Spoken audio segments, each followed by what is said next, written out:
Good evening, everyone, and welcome to the regular meeting of the Englewood Cliffs Mayor and Council. Today is December 12th, 2018. It's 8 p.m. I call the meeting to order. Have a roll call, please. Mayor Kranjak, Here. Councilperson Zaversa, Here. E. Park, here. O, here. O'Shea, here. M. Park, Here. Wu, Here. Borough Attorney, Present. Borough Administrator, Here. DPW Superintendent, and Borough Clerk. Everyone is present, Mayor. Thank you, everyone, and welcome. Please stand for the flag salute and remain standing after. I pledge allegiance to the flag of the United States of America and to the republic for which it stands, one nation, under God, indivisible, with liberty and justice for all. Just want to have a moment of silence for President George H.W. Bush. I had a moment of silence at a special meeting a few weeks ago, and it was not well attended, so I thought this would be a good opportunity to do it again. President George H.W. Bush embodied the brightest of the 1,000 points of light he saw in each and every one of us. His example will live on. His legacy will endure. Our hearts and prayers are with the Bush family. Thank you. Madam Clerk, would you please read into the record the Open Public Meetings Act statement? Adequate notice of this meeting was given to the press and posted as required. Date and time of this meeting was legally given as required by the Open Public Meetings Act. This notice is on file with the municipal clerk and posted on the bulletin board. Minutes of this meeting will be made available to the public upon the completion of typing and proofreading by the municipal clerk. Okay. I also want to take this opportunity to wish everyone who celebrates Christmas a Merry Christmas, a belated Happy Hanukkah to those who celebrate Hanukkah, and to everyone a Happy New Year. I wanted to do it now rather than at the end of the meeting when many people leave because it's like 2 or 3 in the morning and it's way too late. I want to thank everyone for all the Cheerio boxes out front. As you know, our community service project is supporting the food pantry at the Office of Concern. They have been very grateful to our efforts. I saw a lot of things out there tonight.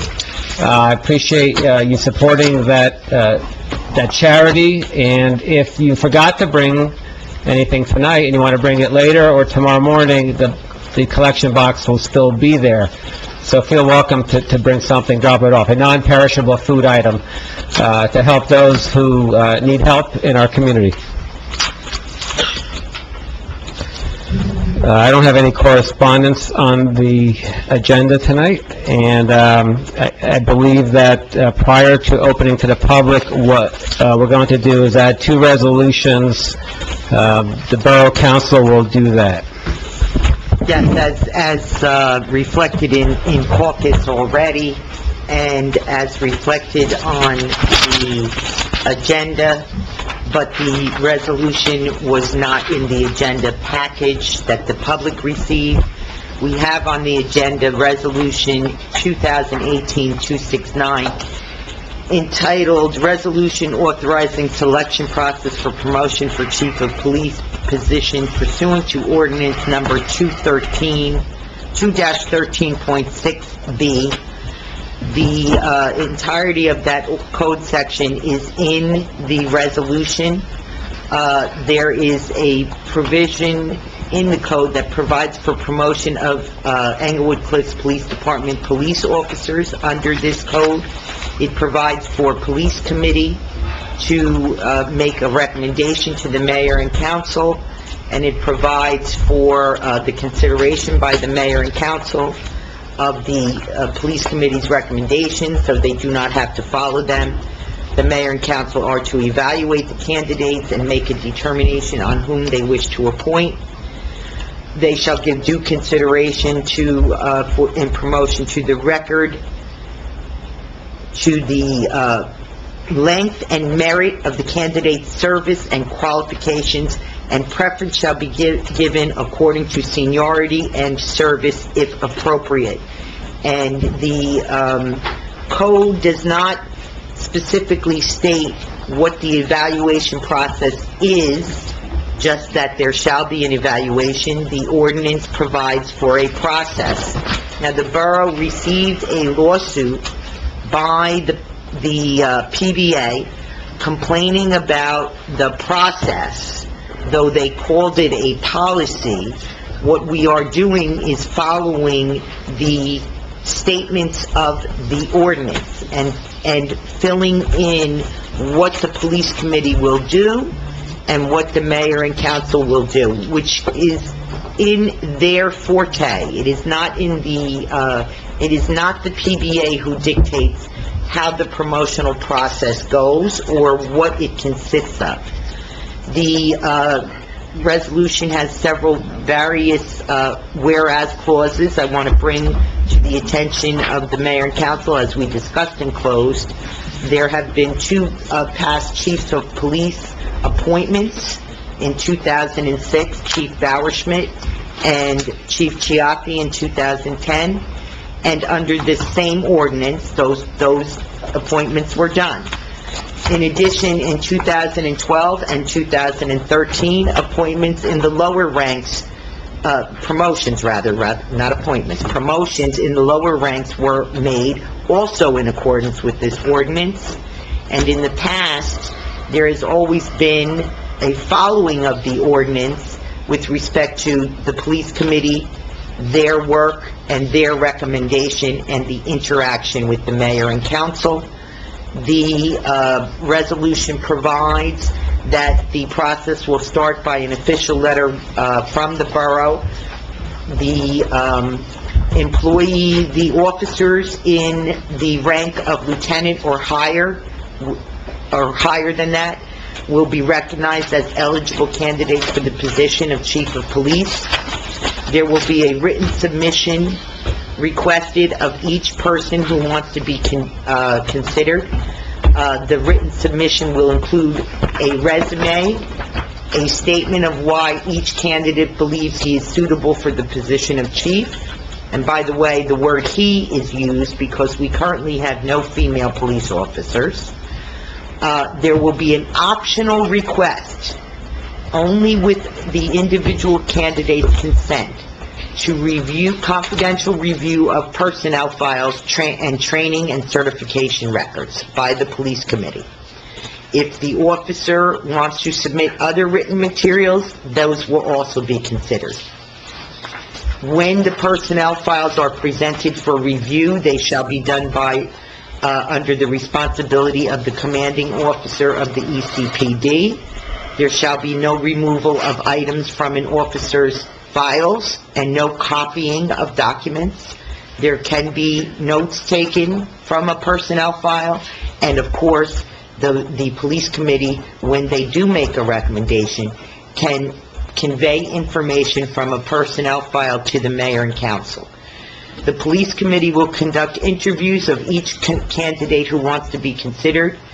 They shall thereafter make their recommendation to the mayor and council for final action and appointment. That is a quote from the ordinance. And then the resolution also quotes what the mayor and council will do, which is an evaluation of the candidates. A final decision will be made by the governing body in open public session. This is consistent with what has occurred in the past and consistent with what we assume will occur for the time when there will be a vacancy in the chief's position. That is resolution number 269. It will be finalized and sent to the clerk, signed by the mayor and clerk. That's assuming it passes later on, and it will be available under open public record. In addition, there is a resolution that is added on to the agenda. That resolution is item number 273, resolution appointing an acting chief of police. Whereas Chief Michael Chiaffi has been placed on administrative leave effective October 10, 2018 to February 10, 2019. There has been no legal challenge to the administrative leave that has been imposed by this mayor and council. That was a unanimous vote. Police chief will reach, Michael Chiaffi will reach the age of 65, which is a mandatory age for retirement. His birth date is on January 1, 2019. The Borough Code provides for appointment of an acting chief under Code Section 213.4F. That code section is repeated in its entirety in the resolution, and the resolution provides for Lieutenant David Hill to be appointed as acting chief of police effective immediately.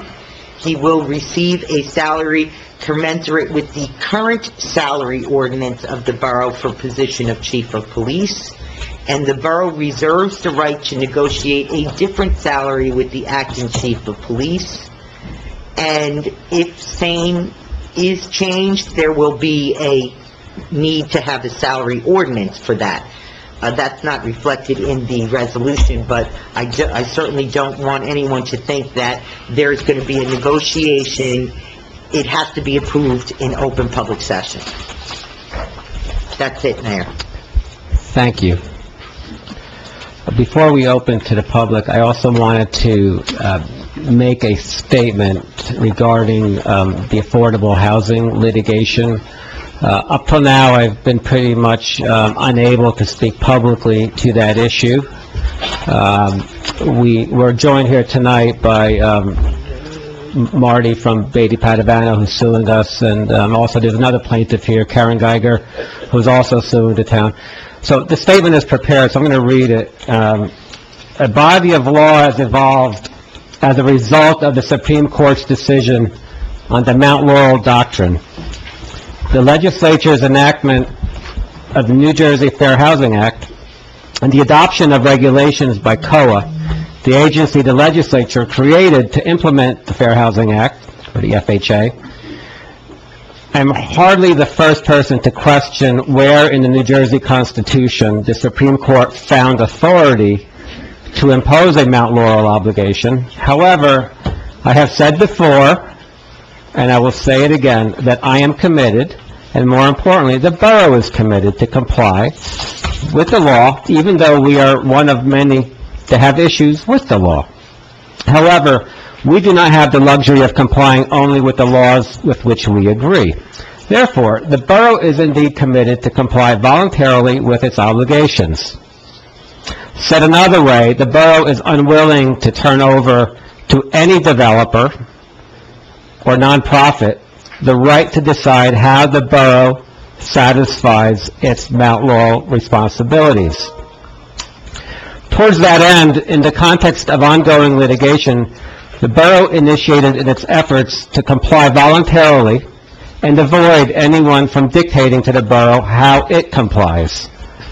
The court has required the borough to submit its affordable housing plan and expert reports to the borough's adversaries by December 10th, 2018. Under enormously difficult circumstances, the borough met this submission deadline. It bears emphasis that in a landmark case commonly referred to as Mount Laurel 4, a case that spells out our responsibilities under applicable laws, the New Jersey Supreme Court has declared that municipalities like Englewood Cliffs that voluntarily participated in the process it devised are entitled to like treatment to transferred municipalities. Without going into detail, transferred municipalities enjoy enormous protection from exclusionary zoning lawsuits and secured the right to determine how they would comply. If a transferred municipality filed the affordable housing plan with COA that we submitted, we have no doubt that COA would have approved the plan. By the same token, we believe that the court should approve our plan right now. However, we will not know the outcome of the process until after the court considers the plan at a trial scheduled to begin on January 22nd, 2019. There are two more fact points for everyone here that you should understand, and as your mayor, I've always wanted to be transparent, and this is it. This is transparency, and these are the fact points that you should notate. I'm not going to opine on them. I'm just going to tell you what they are, and you connect the dots for yourselves. The PBA recently sued the borough, and Judge Farrington granted some temporary relief to the PBA. It's always been my contention, and I've said it many times, that the chief controls the PBA in this town. The chief's attorney has been Robert Galantucci.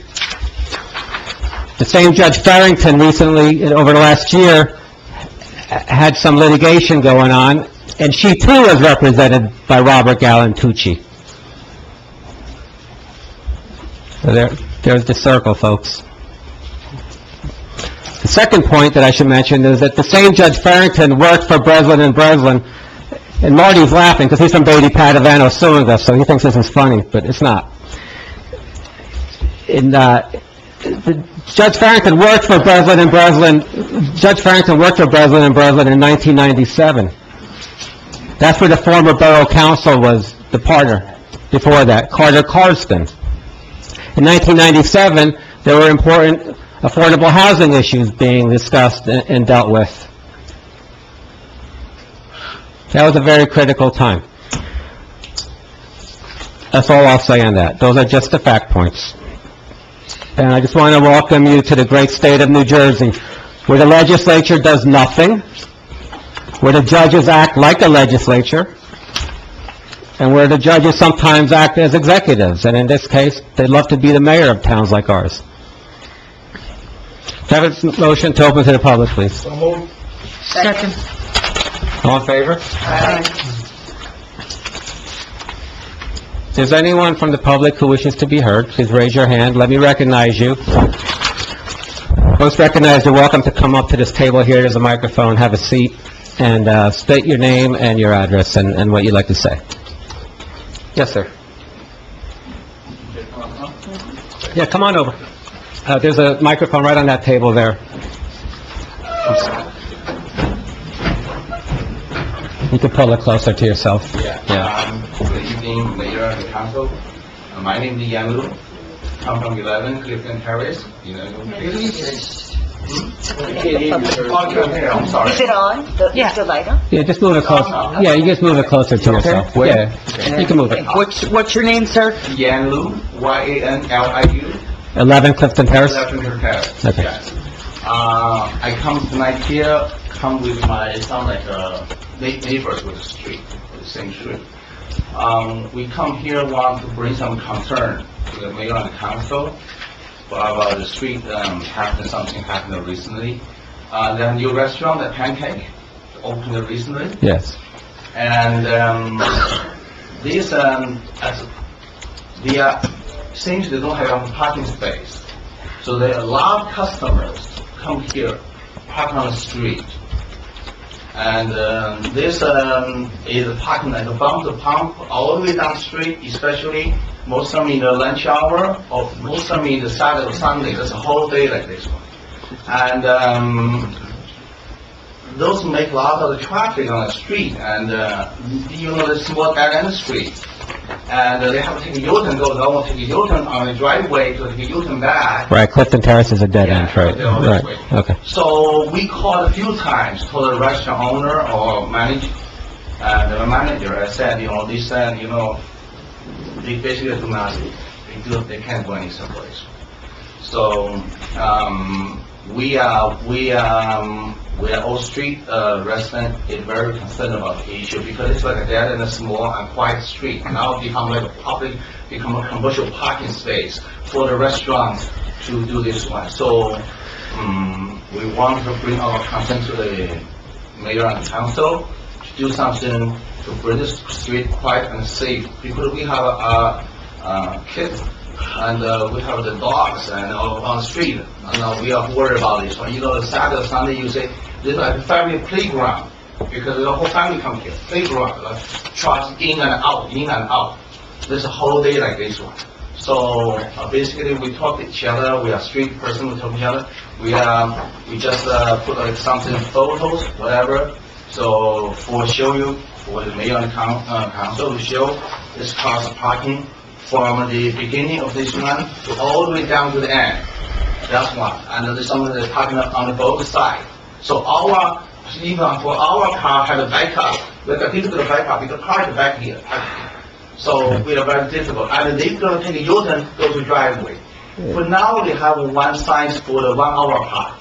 1 hour park street, 1 hour park on the side for now. That's a lot of people taking advantage for this one. Because you know what, sometimes too much emergency, well, okay.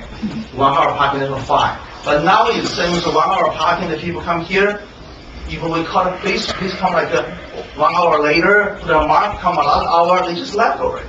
So they take this advantage to use the restaurant, the owner, to make the money for the business, make our street like very not like before actually. So we have a lot of we send the mayor and council petition letter for this one. Yeah. So we want the mayor and council do something. If the restaurant can, we will put a sign for the Underwood Creek restaurant parking by permit. Okay. Because we have something right on the demo restaurant on the 9W. We have this one, so I take the photos here. So that's why we can see on the demo restaurant. And I appreciate you coming in here and taking your time. Would I be able to have a copy of that? Or- Sure, I can give you some. Yeah, this is always what people sign here, and we put some photos here, and we just want to know about. We have some suggestions that what if they actually do the valet parking, because a lot of restaurants do the valet parking. Actually, their parking lot is okay, but because this parking lot, if they park the car a little bit more, it'll be fine. But they just have a two-side park. If they park in the middle or a little bit more, that's fine. But they must do the valet parking. That's fine. A lot of restaurants do this one. Or and secondly, I think we can put like parking by permit by local by the Inglewood Cliff residents. We take a photo to show this one. So we may not write, but we just bring this issue to the mayor and council. Okay, we will, I will address this tomorrow morning, and try to get you some relief. Your suggestions were good. I don't know what we're allowed and what we're not allowed to do, but if there's a solution that we need to have council resolution, we'll work on that. Okay, all right, thank you, and thank you, everybody. Yes, well, thank you to the neighbors who also joined us tonight. Mr. Little, I can totally appreciate, I grew up on a dead-end street, Always thank you. and had to back up all the time, and parking on both sides makes it almost impossible. And I also live adjacent to a commercial area, and had in the past had the patrons of the businesses park on the street, and it's very upsetting and aggravating. So I totally support your request for residential parking. And just remind all your neighbors then to make sure they get parking stickers. And when they have guests, they have to go to the police station and get a guest parking. Because I had overnight visitors, and I always brought them up to the police station and let them get a visitor's permit to put on the mirror. So if you are successful in getting the residential parking, you'll have to do your part with the neighbors. Well, do that. Thank you. Dr. Wu, that's, actually, it's a good point. They had a similar situation with the Brownstone down at Edgewater, and they kind of resolved that. Hopefully we can do the same thing here for you guys. That's perfect. It's great that it's popular and that people want to go, but we don't want to inconvenience residents. Thank you so much. Thanks, Dr. Thank you for coming. Thank you. Yes.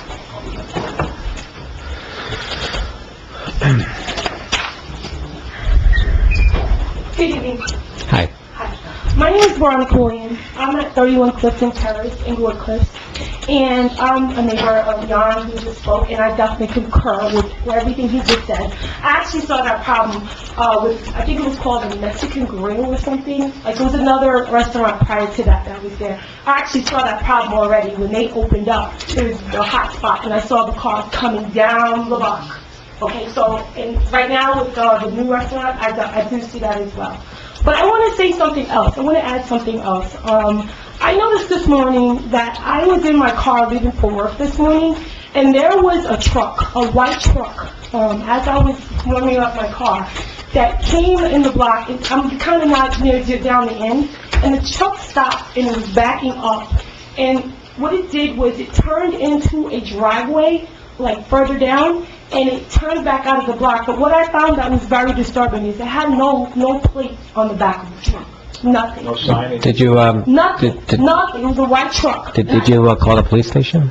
No. Actually, I don't even have a cell phone. I can't even have a cell phone because every time I get a cell phone, somebody gets my cell phone number. So that's another matter. We'll talk to the police department about it. Okay. So hold on. I'm not even going to discuss it. So it was a white van or a panel truck? This was a white truck. It Okay. was not a tractor trailer. I guess, I don't know if you're going to call it a box truck. Okay. It had the word Bentley in capital letters written on one And no side, license top. plates. Plate number on the front, I saw that. Okay. And my voice was still kind of fogged up, like had ice on it, so I really couldn't see that. Well, I had to, I drove down, and I ran into my neighbor, the gentleman that you just saw him, and I actually told him, I said, do you see that truck?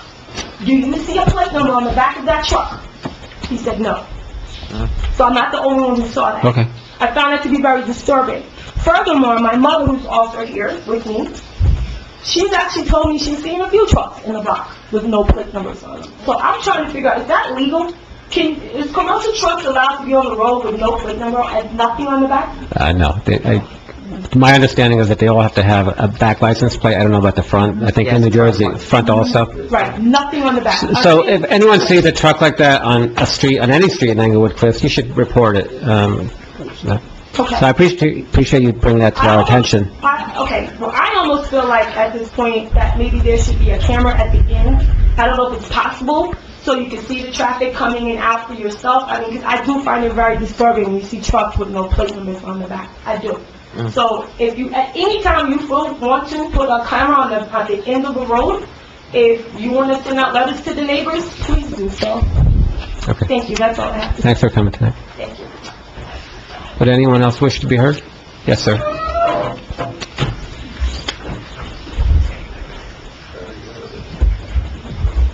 I'm Wolfgang, I live at 10 Clifton Terrace. Yeah, please. And the comments I have are in relation to both issues that were brought up here. The first one is I think the residential streets in Englewood Cliffs are not designed for parking on both sides. I think if you have cars on both sides, there's not enough space for two more cars to pass each other. And so when these streets become overcrowded, I think they are a hazard for the safety of the community. For anybody that lives on those streets who may have an emergency, they're not going to be able to get out. In reference to the truck that the lady brought up over here, it happened to me today, and this is not the time when it was particularly busy on Clifton Terrace, but I turned into our street on the very first house on the left-hand side, and there's a truck right in front of number 12, Clifton Terrace, backing up. I pull over to the side, he stopped, he wouldn't go forward, I wouldn't go forward, I had to signal him to come on. So clearly, any truck that goes beyond a certain size has no opportunity to turn around on Clifton Terrace. There's no turnaround for them. So all of them go down the street and come back, backing up. And that's true for any delivery trucks, whether they deliver water or whether they deliver furniture, whether it's the refuse collectors that go down and come back. Our own DPW has no option but to go down and back up when they use their big trucks. So clearly, we're facing a real hazard there. And I have to disagree with you, sir, as far as how Edgewater handles the problem. They're on a 4-lane road, and there are many options to deal with traffic going around. We have no options. We're stuck in there. Yeah. Okay? Yeah. Just so everybody knows, if there's an issue like this that comes up, you don't have to wait till a regular meeting to come. You can just call me and say, Mayor, this is a problem. You can still come to the meeting, of course, you're always welcome, but... It didn't take long for us to build... Right, okay. But feel free to call and just tell me, because, definitely, these are important issues.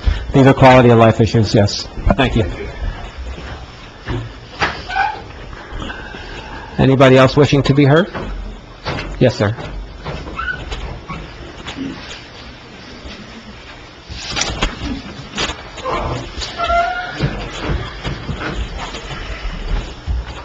Good evening, Mayor and council members. My first name is Yogesh, last name is Tiwari. I'm a resident of 17 Clifton Terrace. As my fellow neighbors have already complained, I'm just going to add a couple of more things. We had 18 single-family homes on that street and 1 commercial property. This street is supposed to be for residents only. So any businesses which are on the 9W or on Palisade Avenue, they should not use the residential street for the commercial parking. On Saturday, last Saturday, starting from Clifton Terrace and Palisade Avenue up to my house, which is 17 Clifton Terrace, they were bumper to bumper cars were parked. And the same thing happens on Saturday as well as on Sunday. And we have to consider on the street, we have young kids, we have elderly people, and we have all age group of people. So safety is the biggest issue. Thank you. Yes, Yeah. thanks. We'll take care of it. Anybody else wishing to be heard?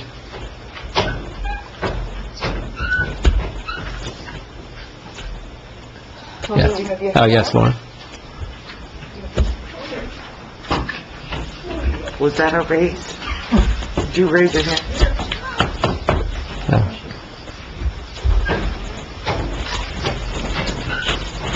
Lauren Eastwood, 4-Wheeler Drive. As I said at a recent council meeting, Mayor Kranjak has nothing to do with the Englewood Cliffs Republicans' emails. At best, the people who produce the Cliff Dam's Facebook page, Debbie Sabari and Jimmy Song's Facebook page, are making up statements without having any knowledge of the facts. At worst, they are deliberately lying. And at this point, everyone is on notice. The mayor does not do the constant contacts. He does not contribute to the content of the constant contacts, and he does not send them out. And any statement to the contrary is a lie.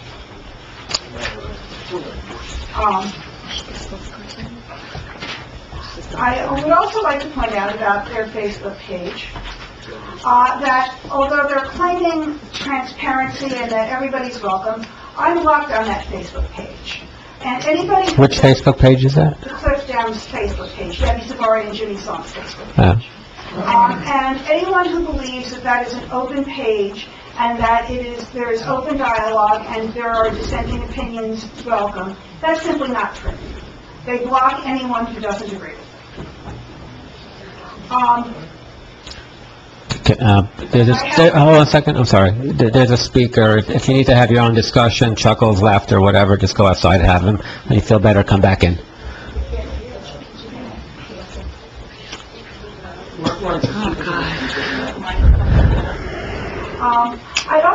I sent a letter to the mayor and council. It's not that I'd like to know why it's not listed as correspondence. I realize the letter is rather embarrassing because it discusses internal affairs investigations that have been outstanding, one for over a year, one for 6 months, and the one that's been outstanding for 6 months involves the Englewood Cliffs Police Department sending a political endorsement email on behalf of Councilman Aversa and Councilman Up. But I'd like to know why it wasn't listed as correspondence. That's not transparent. It's going back to the old ways where letters I wrote that were critical somehow never made it to the agenda. He sets the agenda, though. Yeah, I apologize, excuse me, I must have missed that, and I will add it. The date is November. Jamie, can you add those? Yeah. No, that was an oversight on my part, but it was an oversight on my part, and it's immaturity on their part, okay? But in the previous administration, it wasn't an oversight. It was quite deliberate. Well, it's obvious that it's happening on both sides, right, Lauren? Well, you know what, I also depend... Oversight on his part, and you're blaming us? Yeah, it had nothing to do with it. No, it's okay, hold on a second, guys. You and Aversa were both on the council Hold on. previous times. It happens repeatedly in the previous Look, honestly, I missed it, I should have caught it, but I also have people at Borough Hall who should put that on there and remind me, and they didn't, okay? Because that's their job, not my job. Kind of like correspondence we're supposed to get today. I also would like to point out that at the October special meeting, Councilman Aversa claimed that all of the charges against Chief Chaffee had been dismissed. If there are no charges pending against Chief Chaffee, the council has no basis for keeping Chief Chaffee on administrative leave, and Chief Chaffee can petition to be reinstated at any time before he reaches mandatory retirement. More importantly, if the charges against Chief Chaffee were or are dismissed, borough taxpayers will be obligated to pay his legal fees in defending against those charges. And any information to the contrary on the Cliffs Democratic page is uninformed. They should probably read the state statutes before they make up facts. I wasn't present to see the charges dismissed, but if in fact this happens, the taxpayers are going to get hit with a very large legal bill from Chief Chaffee.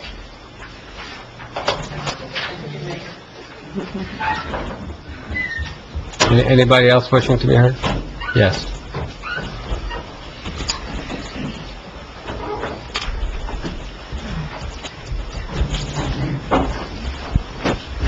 Good evening.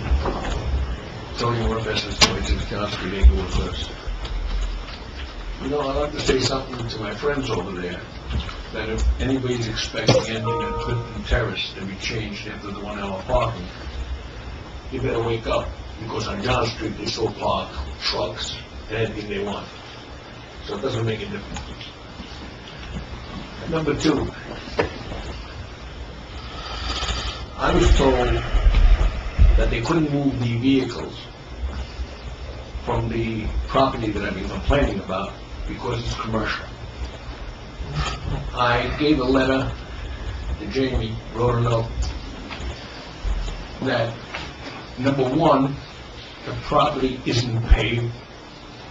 Number two... Which property are you referring to? County property. Which one's that? Sylvan Avenue, the one I've been complaining for 3 years, that has the abandoned vehicles and has a seat tainer in the back, and it's not paved, and the property is not commercial, it's residential. You tax it residential. Your ordinance says that you have to have paved to put cars on it, and I think the state says you have to have license plates on the cars if they park in the driveway or on your property. I believe we had addressed everything that we are... Let me finish. Okay, they couldn't take the cars away because it's commercial. Let me have Mr. Barbario, our Borough Administrator, chime in I here. spoke to Tony, I think it was last week, right, Tony? 100%. Right, and I spoke to our zoning officer, he was going to go down there, he's reporting back to me on Friday. As you know, I told you to even give him a call, but, I'll take it from here, because I know you didn't want to call him. But when I get, look, Tony, I explained everything to him.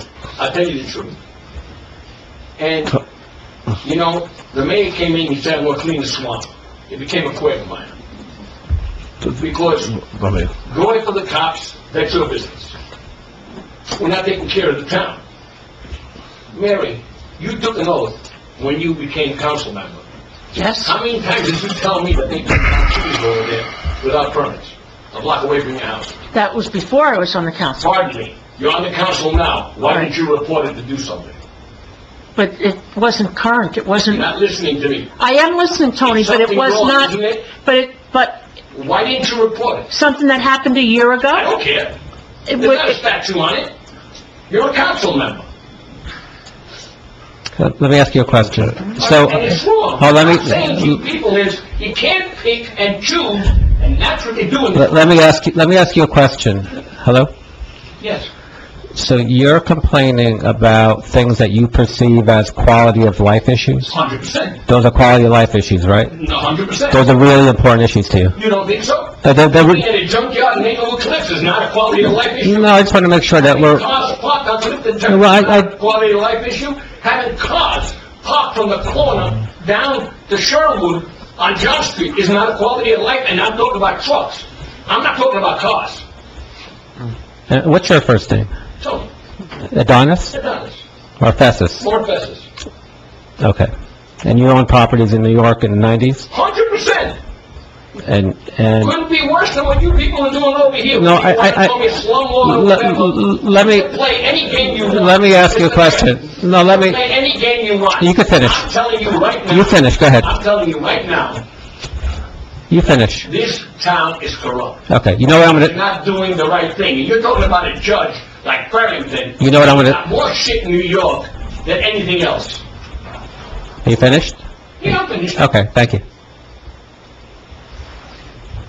But do something.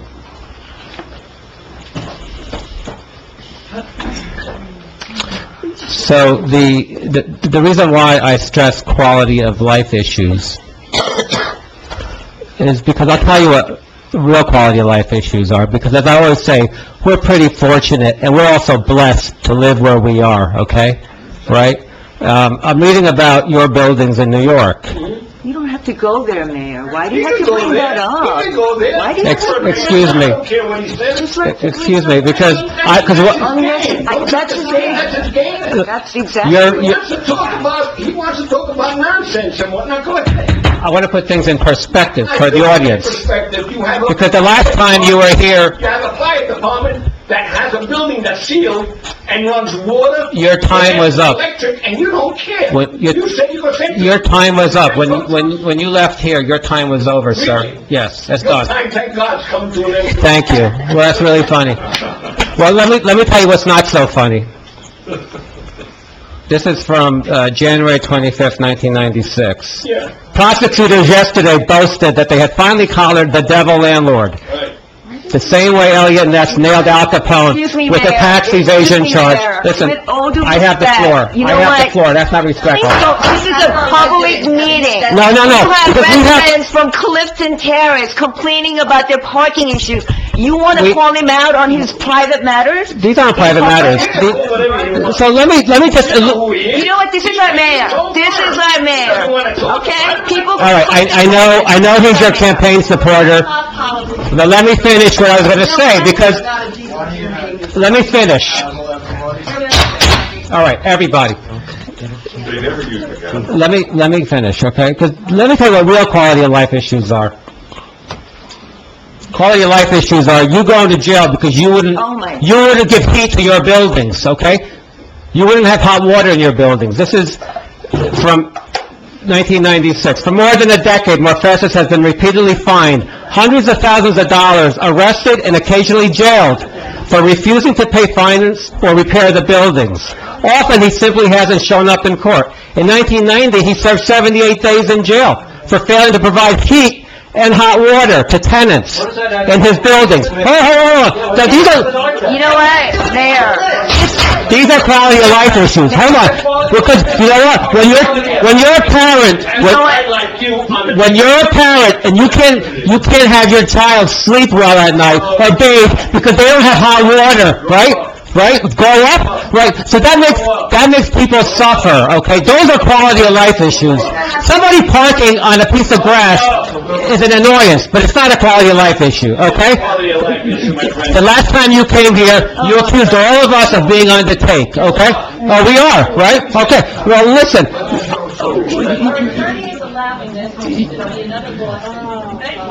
Okay, all winter, children with no hot water. All right, that's enough. That's all I have to say. Is there anyone else from the public who wishes to be heard? Excuse me. Yes. I just wanted to say... No, we can't do that. You had... No, I'm not talking. I just want to say I mentioned the wrong restaurant earlier because I was thinking of... CK Kitchen, right? I said Mexican, yeah, it's Yes. Central Kitchen. I got that, I yeah. just wanted to correct Yeah, you. the other place was on, I love that girl, I guess. but- the other one was the other place. To just make sure. Got it. Thank you. Okay. Yes.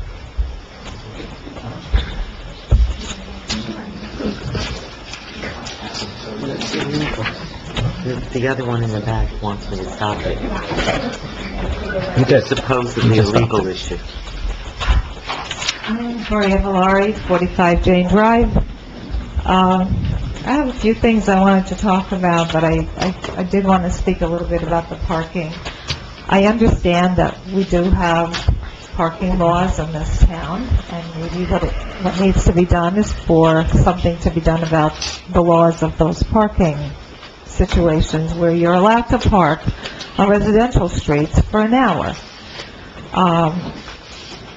I wouldn't want that situation going on in front of my house either, so, maybe something needs to be addressed as far as that particular street. Absolutely, that's a serious quality of life issue, Absolutely.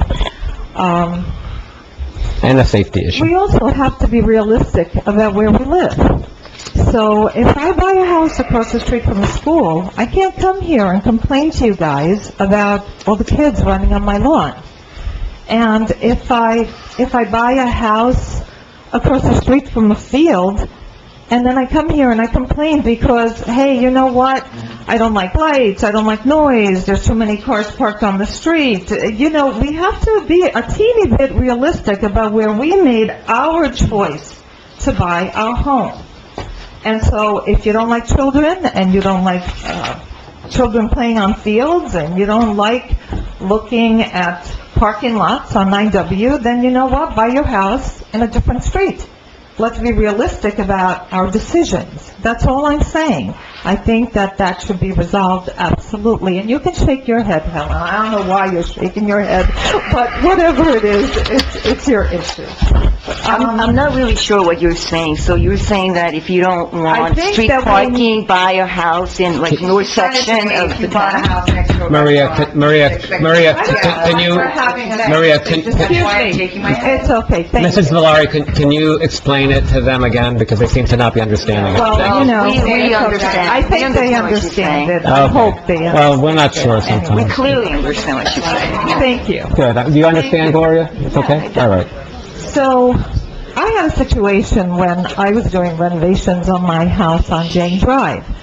And I had a lot of neighbors, and I'm not going to go into the names of the neighbors.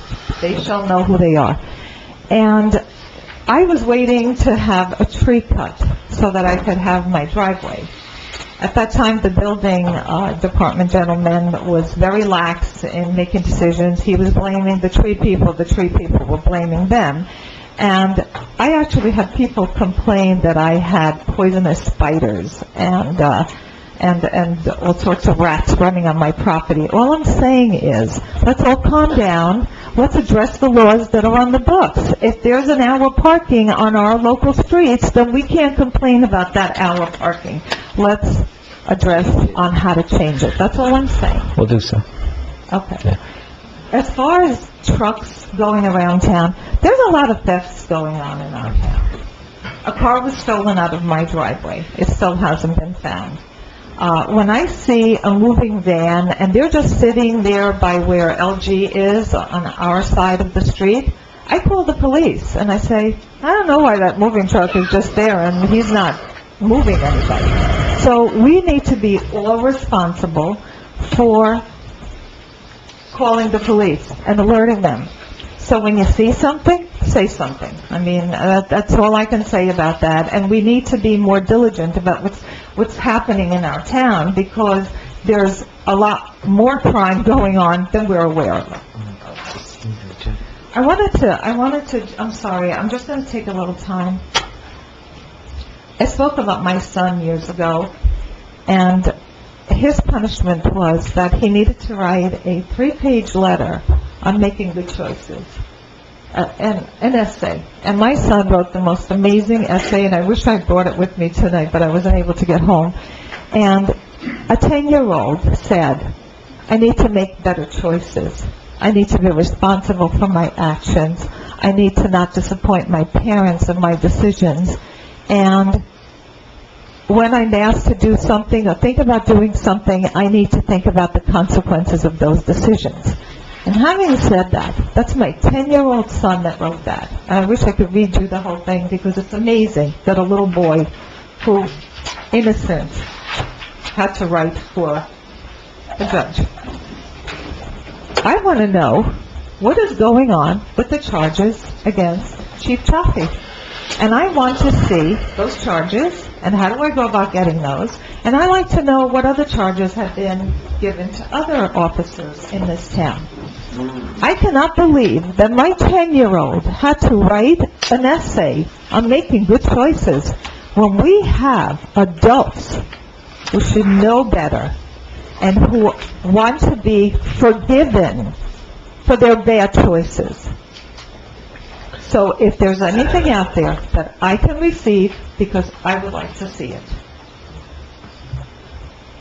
Is there anything, my view is everything should be public. I would put everything up on the website, and you could all read it. You could all listen to the recordings that Chief Chaffee made that you are referring to were just full of vulgarities, racism, anti-women sentiment. It was awful, not to mention that he wanted to kill the mayor and a council person at the time, so. Okay. So I wish you could read it. I wish you could hear it. But you know what happens? The judges seal everything, and then everybody has to fight to open it up. I'm fighting to open it up, because I want everybody to hear this. This should never happen again. And I understand that. I've been here long enough to understand how things work in this town, and my fear is that it's going back to what was going on in the past, and I hope not, because I think that's really sad, that after so many years, we're going to go back to, hey, I wipe your hand, you wipe my hand, you pat my back, I pat your back, I get paid for this, I hope that we don't go back to that pay-for-play. Well, I'm happy to say that I've basically eliminated the ability of people to make money off of this town unless they're doing legitimate work for legitimate pay, okay? So I view that as a great success. Right. And by the way, people standing in the back, I'm sorry, you could have a seat. There's seats here. You could come on in anytime you want. And so to finalize, what I want to say is that I would like to have people held accountable for bad behavior and criminal behavior and bad lewd language, especially from people who are getting paid a lot of money to represent this town, and nobody should be allowed to demean anybody. So I hope that something is done. I hope it doesn't get swept under the rug. I am so tired. I've been here 30 years, and it's been going on for too long. And, you know, maybe people think that they're right in what they're doing, but there's a whole community out here, and we don't all agree with all the bad behavior. And so that I hope that something is done. I'd like to see some justice for this town. I'd like to see somebody stand up and say, that was wrong, and we're going to hold this person accountable for it.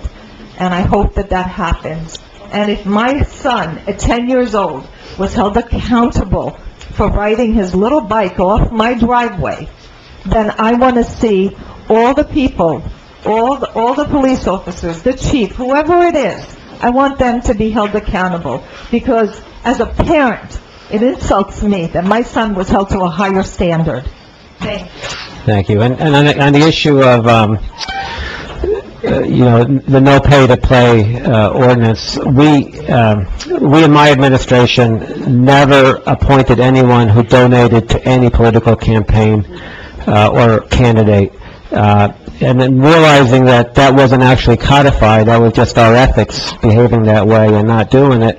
Having seen that the ordinances in our town don't restrict that, we invoked a new ordinance to eliminate all there's no pay to play. So if you're donating to a campaign, that's nice, donate, but you're not going to get appointed in this town. You're not going to be eligible. And I know there's been consternation from some people about that because that's the way things function, or they did in the past. But I very much believe that if you're good at what you do, you're going to get retained. You don't have to pay for that position. Okay? Yeah, sure. Excuse me, what was the lady's name that just spoke just now? Mrs. Valari. Ms. Valari, I'd like to address you about... No. I'm not trying to... It's not, No. yeah, can I... Comment is to the mayor and council, Yeah. to each Okay, other. I just thought it was a little insensitive. Mr. Gunn and I, because she was talking about a comment that we made. They were coming here Okay. to address parking and, she's thinking that we Gotta sit should... down. Okay. So I know you haven't been to one of our meetings, but the way it works is you get to speak to the mayor and council. If you want to speak to residents... Can I come up there and I can... No, everybody gets one time to do that, one chance, I yeah. think that some people, Yeah. maybe if they have a concern about theft and about trucks, then maybe they should consider buying a house in a gated community. Okay, let's we try to keep it nice. You were clear about what you I think said. you made great points. Yeah, you made great points, and she made different points. Yeah, yes. Anybody else wishing to be heard? Yes, Carol?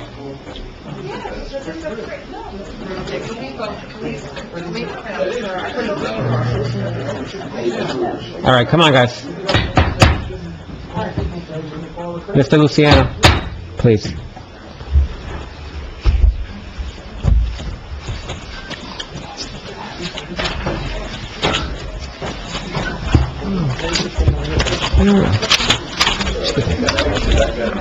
All right. Okay. Mr. Morfassus, please. Yeah, no problem.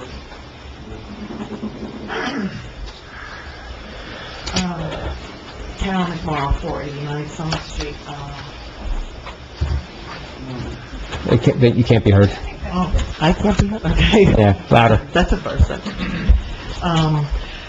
Okay, first, I didn't know about the issue on Clifton Terrace. I have to say, I do agree with everybody that came here from Clifton Terrace. How you doing, Mr. Williams? Sometimes, and I have to say this, my mother-in-law lives on John Street, right across the street from Tony. So, yes, where there are restaurants or places of business that don't have enough parking, they do, unfortunately, go onto the residential streets. And when situations change, even though we do have parking ordinances, they need to be revisited and they have to be relooked at, and you have to find solutions. Because if the residents are coming here and they're coming to you, they didn't come before, and there's always been a restaurant there, clearly something has changed now, warranting them to come and to, and to take a look at it. And sometimes our ordinances just need to be tweaked. Yeah, and I promise the residents that we will do that. Absolutely, and there's always been a restaurant there, but clearly now something's changed that they felt the necessity to come here. And, I'm glad to hear, Mayor, that you're gonna look at it. It is so different sitting in the back, watching all of you interact, than when you sit up there and you, watch it from that seat, looking outward. Gloria, Alan, Ed, I hope going forward, and I want to think positively with the new, with the new administration coming in January, I hope that your attitudes are going to change. I'm going to be hopeful that they will. I don't know why you're smiling and looking into the audience, and I'm saying to you, I'm hoping that your attitudes are going to change. It would definitely change for the better. We're taking a new direction, Carol. Well, you're not showing that in your actions. You're really condescending, That's your Gloria. opinion. No, it is. And as a resident, I'm telling you what I'm seeing from the audience. I would have appreciated more for you to say, I'll take that, yes, things will be better. Okay, I'm telling you from the audience and watching, only when certain residents come up here, do you smile, do you act appropriately, and when others come up here, you are very tense, arrogant, and condescending.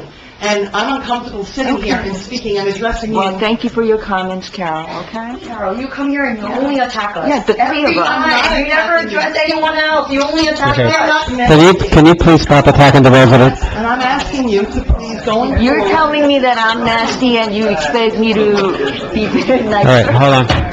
For the public, seriously, I'm sorry, hold on. Please remain quiet. If you have to talk or chuckle, laugh, whatever, just go out, come back, all right? I'm bringing to your attention when someone that sits in this seat, dependent on whether they are a Republican or a Democrat, how you interact with them. And that's a statement, and noted is all you need to say. You don't need to attack me. Okay, I'm a resident now. Stop attacking me as a resident, number one. Number two, Ms. Eastwood got up here, and I heard what she said, and I'm hearing Ms. Savari, who just won on a platform of Okay, and I see you interacting with her, shaking your head again, who ran a platform of transparency, openness to everyone, and Ms. East was saying she was blocked on their Facebook page, and I hear Ms. Savari say, absolutely, yes, I blocked her. You know what? That's not transparency. That's not, people are going to say things you don't agree with. Take it under consideration, listen to it, and then comment that way. But you're going to be blocking people, you guys? On a group chat, All right. actually. So I think it goes both ways. I'm just making a statement. Don't, I Why, didn't block you. why are you blocked, Ellen? Okay. Exactly. May I move on, please? Who would block you, Ellen? Do you really want me to say? All right, go ahead. I was told I wasn't Chinese. You're- Be on it. Okay, well, I think you're drifting. Go ahead. That's exactly what happened, so.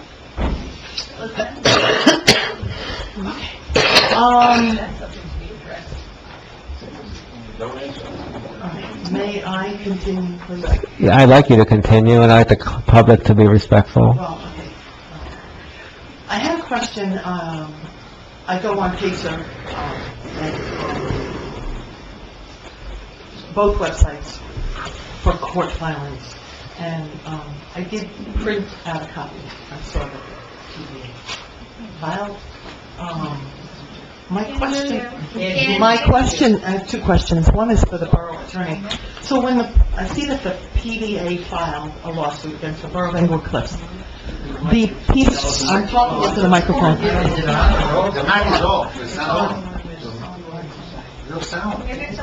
Hello? Yeah, okay. I'll have to have it in my, okay.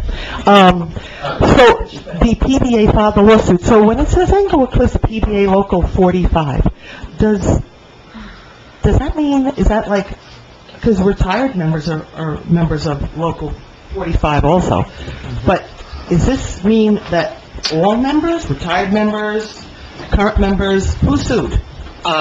They named their agency there, whether they provided descriptive or not, I don't know. I did not find it descriptive. It says local PBA 45, and I Right. just want to know, there are many retired members, and I'd like to know if they were notified that they could have filed a lawsuit against the borough, and they don't even have knowledge of it. I mean, I'm just saying, it just says local PBA 45. So, that would be concerning if they're representing all members, because there are many retired members.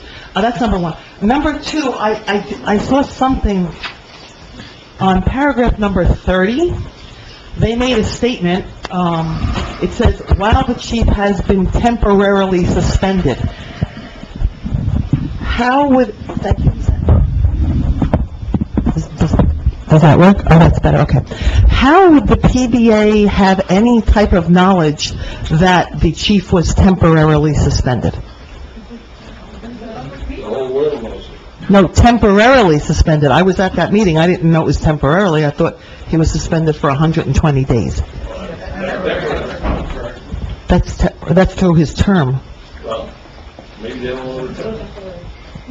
I saw that too. Is that temporary, if it's past the end of his The term? administrative leave is for a period of 120 I saw days that, yeah. until February 10, 2018. Right. Chief Chiappi reaches mandatory retirement age on January 1st of 2019. Right, so I mean, then it wouldn't be a temporary suspension, correct? It's a question. How they characterized it. I Okay, don't so know it's a what they mean by it. mischaracterization. Okay. I don't know what they mean by it. That's how they Okay. characterize it. I downloaded this document from Pacer. This document is a certification of Paul A. Kraus. And Paul Kraus, this has to do with the Michael Chiaffi versus Borough of Englewood Cliffs et al. This is the federal lawsuit. So, Paul Kraus is representing, I'm assuming Al Wunsch, on a subpoena that he received to be deposed. So, but the statement in here that I found very concerning is on number 6. Mr. Wunsch sent a letter of representation for Englewood, I'm sure it was a typo, it should be Englewood Cliffs, Police Captain Murphy, who is facing an internal affairs investigation based upon complaints made. How my question is the following to the mayor and council. How could Mr. Wunsch, who was our prior defendant for as long as I could ever remember. Public defender. Public defender, I'm so sorry, yeah, and I believe he was a prosecutor for at some point until he switched roles. For so many years, a public defender is against the police, right? A public defender represents indigents. Correct. He's not against. I don't mean against, I mean he's Well, representing the police officers. He's defending defendants in municipal criminal actions That police officers usually have to come and, that are, right, that they've been arrested or right, fined. and then they or have to be witnesses for, okay. Right, so How could he represent Police Captain Murphy when he's been a public defender for so many years for Englewood Cliffs? Isn't that a conflict? Well, look, the reason why I didn't reappoint Mr. Wunsch was because of that. His practice is mainly representing police officers. So if you're an indigent defendant being defended by someone who represents police officers as the vast majority of his business, you go to his website, and therefore, you wouldn't feel comfortable. I agree with you. It's odd. But my question is very focused, Mayor. I'm just curious, can Mr. Wunsch represent Captain Murphy for the Borough of Englewood Cliffs when he was the public defender for Englewood Cliffs? That's a separate question. I want to answer to my question. That's a question for... So, Al Wunsch filed a letter of representation representing Captain Murphy. Well, that's what it says on this paper document. Pending disciplinary action. There is a pending disciplinary action. Against who? Against Captain Murphy. Right. So that's where the letter of representation is. Right, but isn't that a conflict? Is it a conflict for him to represent Murphy? Yes. Against, but... He's been public defendant. Yeah, I understand, but we're not here to analyze Mr. Wunsch's conflicts. Those are things that he has to live with and his clients have to live with, and it's fraught with peril. Oh, the borough has nothing... Well, the borough should really take a position on that and say it's not proper, and I think we have, actually. Oh, I'm just asking, I mean, this is a public document that I got from Pacer, and I find it concerning that somebody who was a public defender is now representing a police captain in the same town. In the same town. I understand what you're It's a complete saying. conflict, so, I mean, I'm just bringing this to your attention. Thank you. Is there anybody else wishing to be heard? Yes, Mr. Telzer.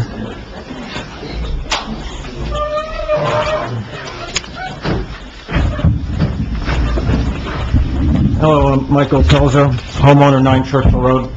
I live in New York, and I just want to cite that for the record, because I understand a letter has been sent to my house, and I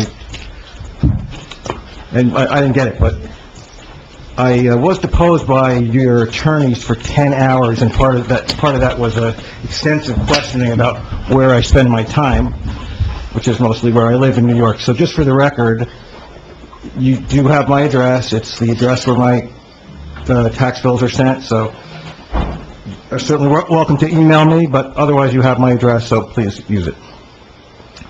I'm sorry, did you get a letter from one of us, or from... I believe so. I didn't... I just got a... It may have been from the borough attorneys, given... It wouldn't be from one of us. No, he's talking about a correspondence from the borough administrator. Right, and I also sent it to, I think I also emailed you as well. Yes, email's fine. Well, okay. Email's fine. And I'll address that in a minute. I really don't want to talk about my case extensively. Tonight I want to talk about something else, but I do want to say, regarding transparency, I do hope, I'll just say briefly, in my case, the attorneys that work for the insurance company have asked to strike from the record the entire police calls, the entire tapes, and the clear cargo short pictures. So I hope when and if the time comes, you are just as open to transparency about every single thing that's on those tapes. But that's not really what I'm here to talk about tonight. I assure you that all the attorneys representing the borough have been told by me to follow the rules, be transparent, and protect the borough, though, okay? But do it in an ethical way. I appreciate it. I'm not an attorney myself, but just to speak to that, just for example, there's the outrageous things they're doing, and then there's, for instance, in the first sentence when they cite the facts, when they cite 5 things that are incorrect in a sentence, I don't know if that's within if that's permitted in law to actually do that, to put 5 things in there that aren't true, but, they need supervision. I wanted to mention something else, since the power's changing, and maybe it's something that all of you could agree on. It's actually something where, that Mr. Aversa, I thought, took a very brave stand years ago, and, I think you were kind of against it, Ms. O, and I think everybody, it was Mr. Aversa against everybody else. So, if you side with Mr. Aversa, you'd be siding against Ms. O, and maybe you could all agree on it. What was the issue? The issue was, and I thought Mr. Aversa was very much right. And I thought of it tonight after I heard Maria talking about what happened to her son. And it was some kind of, legislation that was added when a 12-year-old or something like that gets caught with alcohol, that their license would be, when the time came to get it at 16 and a half or whatever, it would be delayed another 6 months. And I believe Mr. Aversa was adamantly against it, and everybody else voted for it. And maybe when the time comes, you can bring it back up again, and since none of you voted against it, maybe we can get Ms. O to reconsider it and change it. What was the issue? Why would the council be voting on something? I don't remember the whole thing. Had to do with the state. We don't make those. It was approved, though. It was approved, so I don't know if it was instituted. I thought it was an overreach of police power, and, it would be my guess that none of you, that you would all agree with Mr. Aversa now, at this point, so. I wasn't on the council. No, I know. I don't think anybody else was with Ms. O, and I don't think Ms. O had a strong feeling about it, so maybe if we could get you to change. I don't really remember all the details, Okay. but... You felt very strongly about it. I thought you were absolutely right. Okay, I thank you very much. Thank you. Anybody else wishing to be heard? Yes.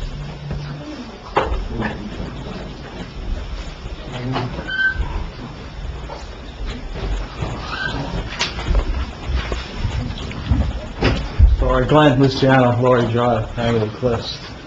I came in late, I apologize, but I just have a comment, observation, a couple questions. You gotta go I'll in. speak up.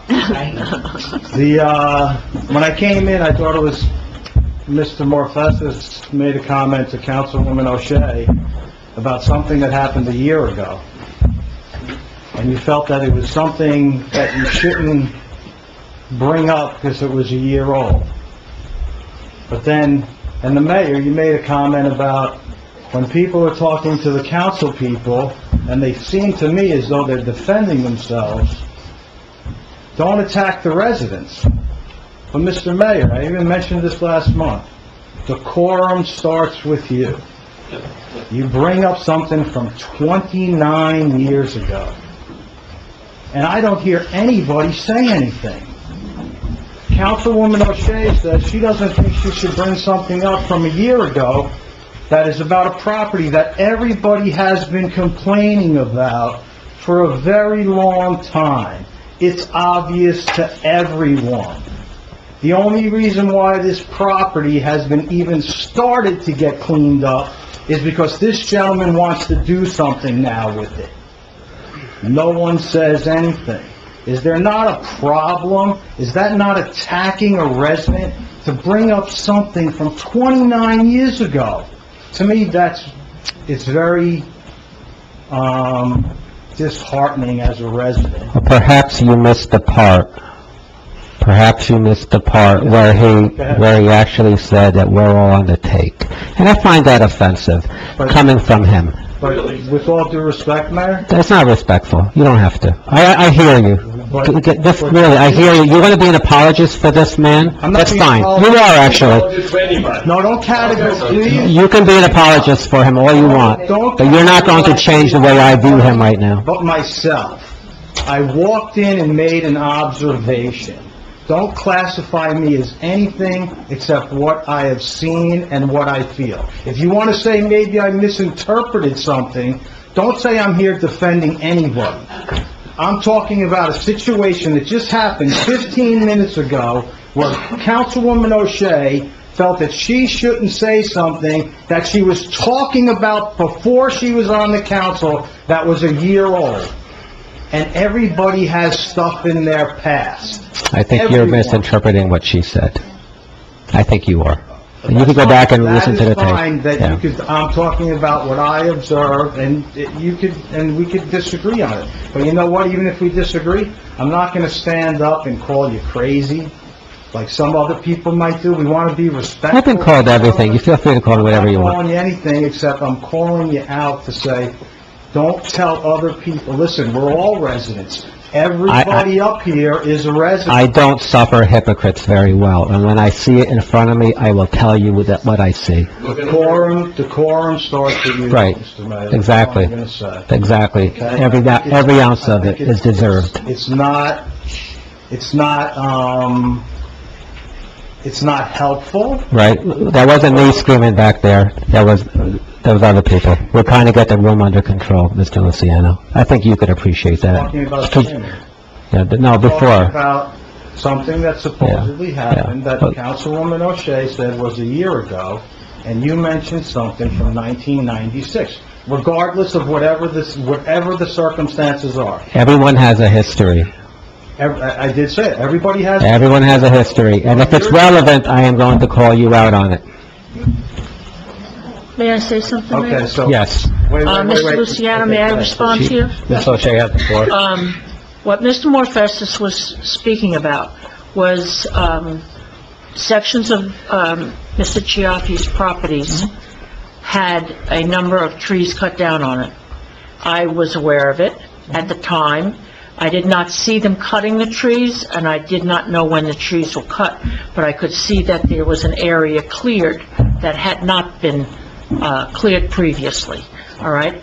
As a council person, I don't think it would be appropriate for me to address that now when it's something that had happened quite a while ago.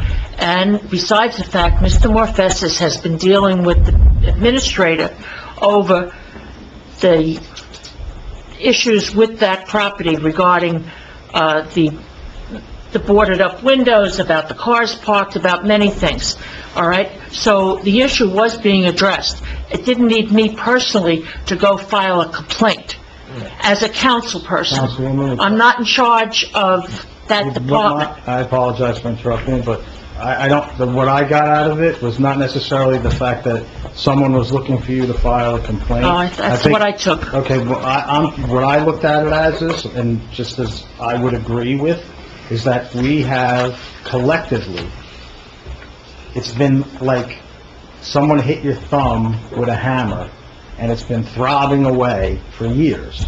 And I think what we're looking for is a little support from the people that run this town to say, you know what, this property is a problem. And once again, the only reason why anything has been done is because now they want to rehab and do something there, to their benefit. No, actually, Nothing- yeah, let me interrupt you. The reason it's getting done is because I am paying attention to it and making sure that Jamie and the building department deal with it. That's why it's getting done. That's why it's getting done. We've been working on it, you know, and a lot of the stuff that he says is just not true factually, okay? But the things that are true, we dealt with. We dealt with it. Is the building, it's been like that for 30 years. Isn't that comment make it even sadder? It's been like that for 30 years. If you look at the way... Mr. Luciano. That's me as comical. Yes, that's 30 years, Mr. Luciano, and you know what else? Go look at the Democrats' filings, and you'll see Mr. Chiaffi donated to the Democrats every year. And one time when I was working with Republicans. Long before I had any public type of office, I approached him personally, because I see him in church, about a donation to the Republicans. 'Cause I said, well, you're giving to the Democrats. He says, yeah, but you can't do anything for me, they can. So the 30 years of neglect that's sitting on that property, thanks for the Democrats for 30 years, because he's been given the money every year. If you take a picture of that property today and you compare it, if you took a picture of that property the day I became mayor and today, you will see a vast improvement. It's not where I want it to be yet, but it's a vast improvement. Mr. Mayor, You filled up the building and make it look like... You don't have the floor, sir. You don't have the floor. I do have the floor. I will agree. Please. This doesn't go against my time. This colloquy doesn't go... We don't count time here. But No, I don't. I just want, I agree with you Right. 100%. I'm sorry, The guys. property does look better. And in my opinion, whether it's wrong or right, the impression is there's a motive behind. As Councilwoman just said, you can't do anything for me. Now, That's what all of a he sudden- said. No, I'm not saying what you said, I'm saying you just repeated what he said. He wants something. And yes, thank you. Thank you for what you've done, all of you, to at least try to get but you know what? It still looks like crap. And I agree with Tony. How do we have a building that has all the windows and doors boarded up? Does this not bother you? Talk to the fire department. File a complaint with the fire department. They're the ones that have to inspect it. But you're in I charge know, but of the the fire town. department is autonomous. I've been told. Believe me, I'm aware of that. I know that very well. But, you know what? You're the leaders of this town. Does it bother you that we have a building on the main road in town when you enter it? I'm going to ask you, I've heard other people. I'd like to ask every one of the council members. Does that property bother you the way it looks? Yeah, I don't think anything should have boarded windows. Yes. Oh, yeah. Can we please do something about it? More than what we've done. With- Because it's really disgraceful. Gloria will. We are following the rules. The rules are against us on these things because we didn't make those rules, somebody else did. But we change rules. You have the power. We've had the power. We've had the power. Jamie, can you seal the building? I spoke to the, Because I tell you this every week, right? I call you every week about this Let me property. just, John, I'll just let me say a few words here.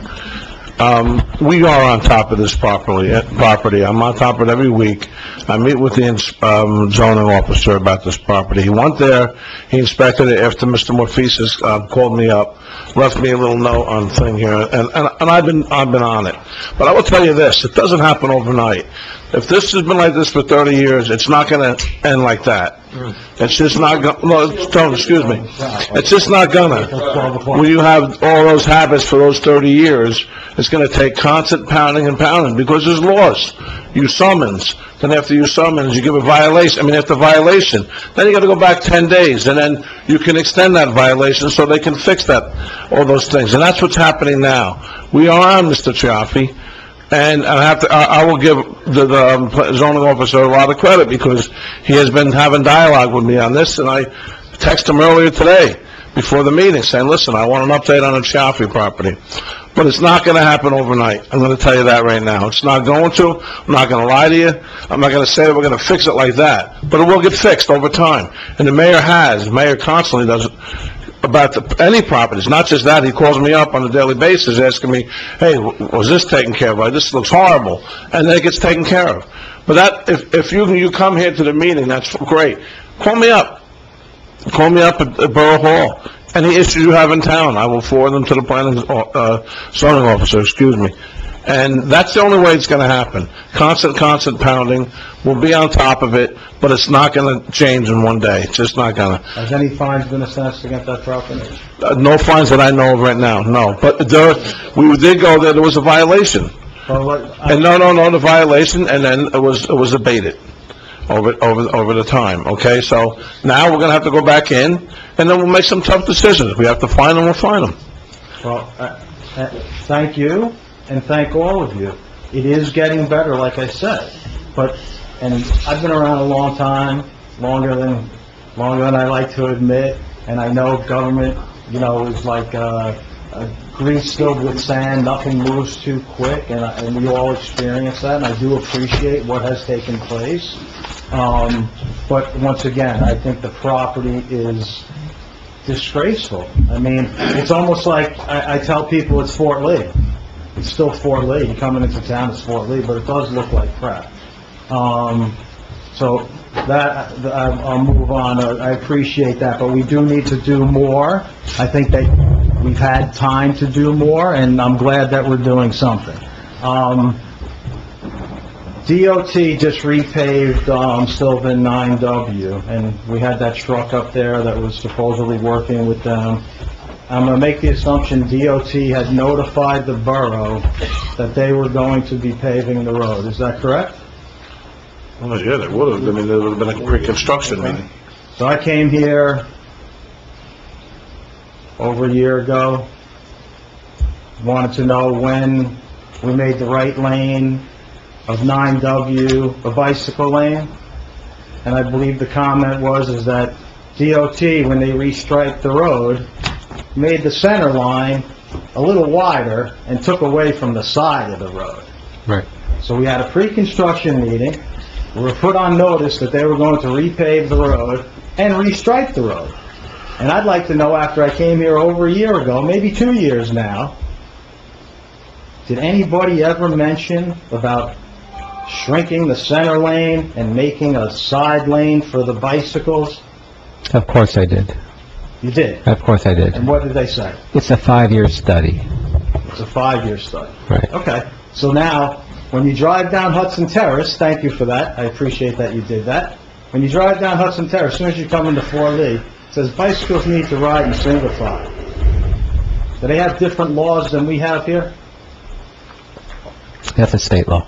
It's a state law. Then why do we allow 2 wide, 4 deep, 12 deep to ride on 9W at about 20 miles an hour on a state highway? I said police drive by them and we do nothing. That's a police matter. Well, no, it's a government matter. No, it's a police matter. They're in charge. Government matter. I agree with you. Because you know what happens when I call them and say something like that? You're interfering with police operations. So if you don't like how it's being patrolled, they're right over there. On the way out, stop by, tell them.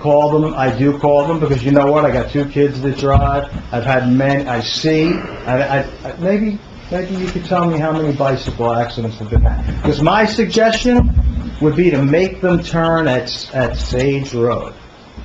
Make a mandatory bike path down Johnson Ave. A lot of them do now. A lot of them do, because they don't want to get killed. But you know what? If I rode just like when they get over here at the corner, they cut through the traffic, they go to the front of the line, and then they hold up the traffic because they think they're a vehicle. If I did that on my motorcycle, first off, if I drove 20 miles an hour on 9W in the right-hand lane, I'd probably get a ticket for obstructing traffic.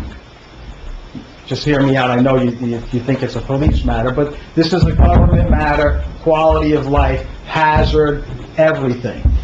We should not allow them to do what they're doing. It's hazardous, it's a state highway, and it's just unbelievable how they do it. They get over here to Palisade Ave, they go to the front of the line, and they drive 2 miles an hour and think they own the road. Now, I believe bicycles do have a place on the road. We should, and we have to respect that, but they don't own the road. We're supposed to share the road. Maybe, I'm getting a glazed over look because we think it's the police, and maybe all of them. Who's the police commissioner? I am. Maybe you could say something to the police instead of the mayor, and bring it up. I brought it up almost to you here. They're aware of it. They are aware of it.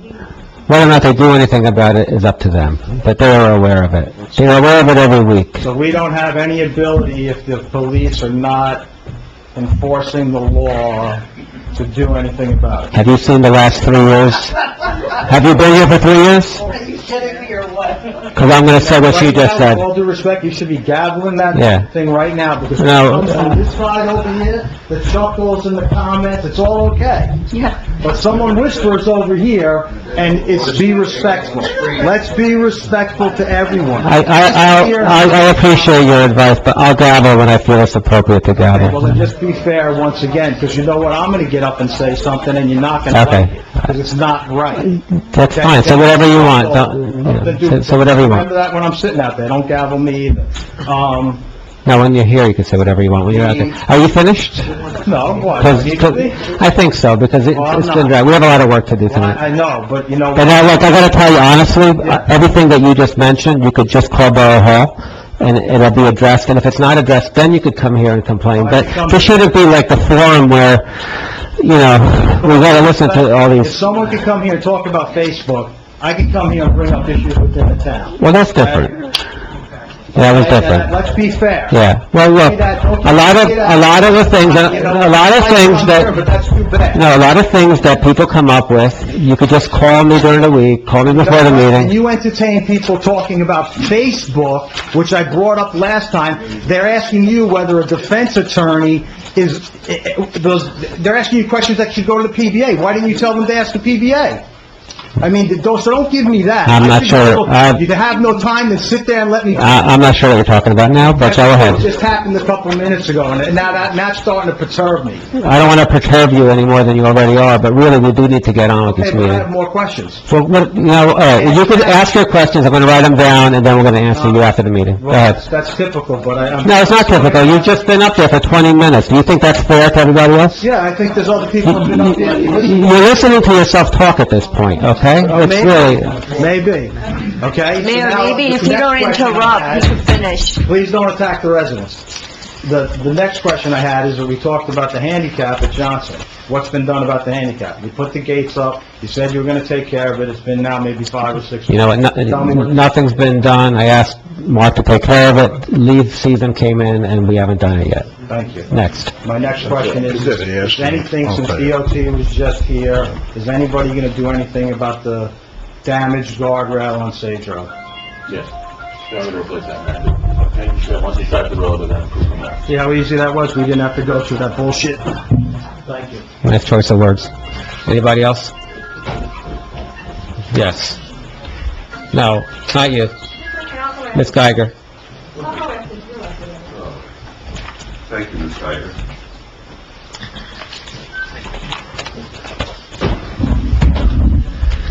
Dave DiGregorio, 165 Charlotte Place. Good evening, everybody. First question, about the Pancake House. Central Kitchen had a liquor license, is that not correct? Yes. Does the Pancake House have a liquor license also, so they serve liquor there? Okay, so they... You don't drink liquor with your pancakes? Why not? I actually don't know, but A nice what is that saying that they Irish do? whiskey on, oatmeal. It was transferred It's an over. Irish, specialty. It was transferred over to them, I'm being told. Excellent. It was transferred over to them? Okay.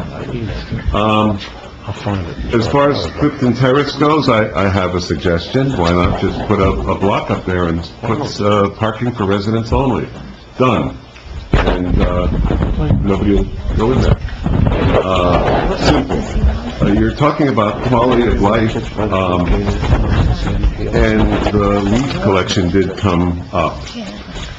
And I brought this up, there you go, a nice sign, just like you held up, Mayor Kranjak. Okay, we'll get, but we had told the residents that we would take care of it.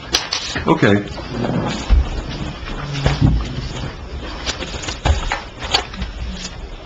So quality of life, there's a whole list of things, and I think it would be a good practice to make a list as a council of things that could possibly make this town stand out and distinguish itself, rather than distinguishing itself over what it has in the last few years. I think that we can be innovative, we can be creative, and certainly, I've said this before, that we can certainly set the standard for other towns, and we should. If you're just a little bit better, then another town, I think you'll stand out in a very good way. If you're a lot better, you'll stand out in an even better way. One of the ways to get ideas is to visit other municipalities that may not necessarily be in the country, in the United States, and take note of how they run their affairs there. One of the things that I think we really need to do some heavy investment in is the Buildings and Grounds Department. I think we have an excellent Buildings and Grounds Department. I think we have an excellent Police Department. And if we invest some monies in that area, if we can get some more equipment, if we can maybe even think of ways where we can keep the leaves off the street and give taxpayers a break if they have some sort of mulching on their own property, that certainly would be an excellent thing. People, we have the leaves, they're all blown off onto the street, they cause a hazard for traffic, and at the same time, their yards are depleted of nutrients, and then they go out and buy chemicals and put them down. So I think that if there's a way that we could encourage having some environmentally sound way of doing something with those leaves, it would be good. And I think that we could probably do some research and set the standard. And other towns would say, hey, look at what Englewood Cliffs is doing. As far as our recycle center, I think we should do a heavy investment in the recycle center. It's out in the open. A lot of non-residents will dump there, but I think that we have such a great department that they deserve to have the funding to do something different, where it can be a little bit more efficient. And when we do deposit things, they are deposited and they stay there. And I know that you have put a big dumpster there, which is a help, but maybe there's some other things that we can do with adequate funding in your department that could make that even better, where we could recycle things that we might dump down the drain. One of the other things I would put on the list is the constant monitoring of water. Water is something that we all drink, and I think that the residents in town deserve to have a constantly updated status of the chemicals that are in the water that is coming into each house. These are just some things that we can do that will increase the quality of life. A cable access television station that would be totally non-political would be an excellent addition to communicate with the residents. Unfortunately, the town has been in this quagmire over the last number of years through personal vendettas and personal dissatisfactions, and people haven't really risen above and looked at what we can do to be innovative. And I hope when the new council comes on, that list will be made and it will be compiled by the residents so we can, as a group, work towards a better community. Littering is a problem in town.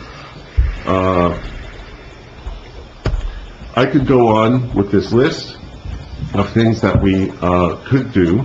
I'd also, and I do believe that the former Mayor Parisi, I remember getting a letter about something about improving a downtown. This town has really no downtown. The C-Store is our best attempt to have a little shop, and the couple that run that C-Store are a very nice couple, and I think that if we're expanded, or if we could encourage some more storefronts in a limited way, that would be another thing to increase the quality of life. We have a lot of senior citizens in town. We'd like to have things that are more local, and I think that's a very possible thing to do. I'd also like to see a liaison and a committee established by this council that would be in constant communication with the landowners along 9W. I think this was done many years ago, and I think that led to the success of having our $1 trillion mile. And I think that that's something that's been lacking. We've turned a lot of residents and developers off, and they've made threats and had lawsuits. I think we have to have a position in this town where you're going to be in constant communication with every landowner, complimenting them when they are when they're keeping their land nicely, and being critical when they're not. I think all of these things are reasonable. I think that a lot of people have had so much resentment that they haven't seen beyond their noses. And that's a sad commentary. Thank you very much for your attention. Anybody else wishing to be heard? Yes.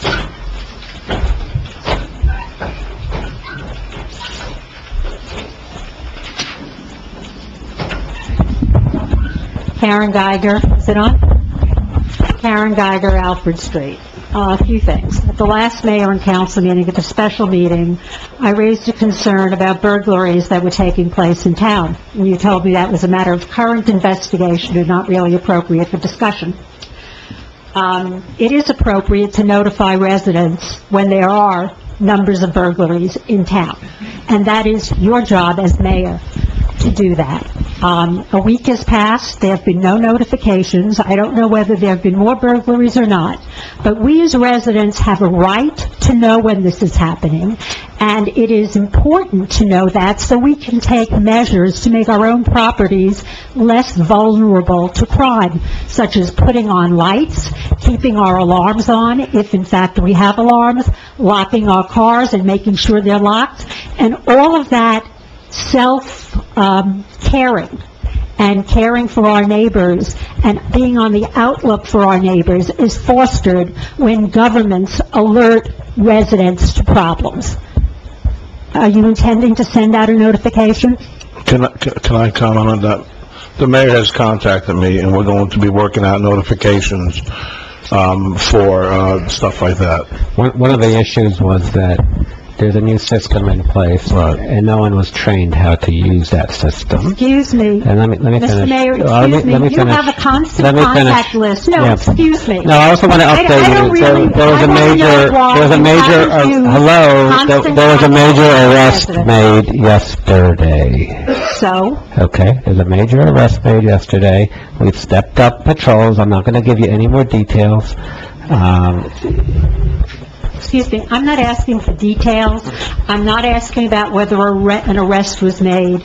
We get constant contacts telling us there's a winter carnival. We get constant contacts telling us of your latest decisions and plans, and we don't get constant contact alerts when something affects our quality of life and our safety. I'm coordinating with the police It doesn't department. take much coordination. I am coordinating. It's a simple announcement. It's really, well, it's not as simple as you think, okay? It's really simple. We've got And I'll tell you the- why, it's a police matter, and I'm following their guidance.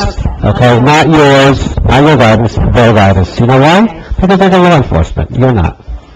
Okay, let's go. One, I have sat here for close to a year as you mischaracterize my involvement in the lawsuit. I am not part of the affordable housing lawsuit. I am an intervener and plaintiff now in the lawsuit against the planning board. So please don't misrepresent my role. The planning board is part of the municipality. Planning board is not part of the COA lawsuit. I am not an intervener in the COA lawsuit. If I were, I'd have a lot more information about it. You're suing the borough. You are suing the borough.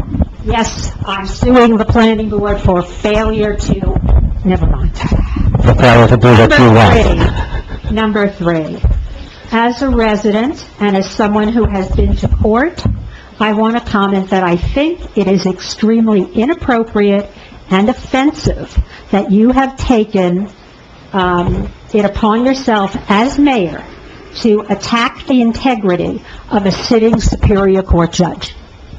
Number four, the salary... Those are the facts. I didn't attack. I'm just being transparent. You've made certain... I'm letting the facts which- public know what the facts are. Okay, it's inappropriate, in my opinion. Number four, the salary of the police chief. You said that you have set Lieutenant Hill with the salary of the police chief per the ordinance. What is that We salary? haven't done anything yet. We haven't voted on that yet. Excuse me, this is the time to ask questions about items on the agenda.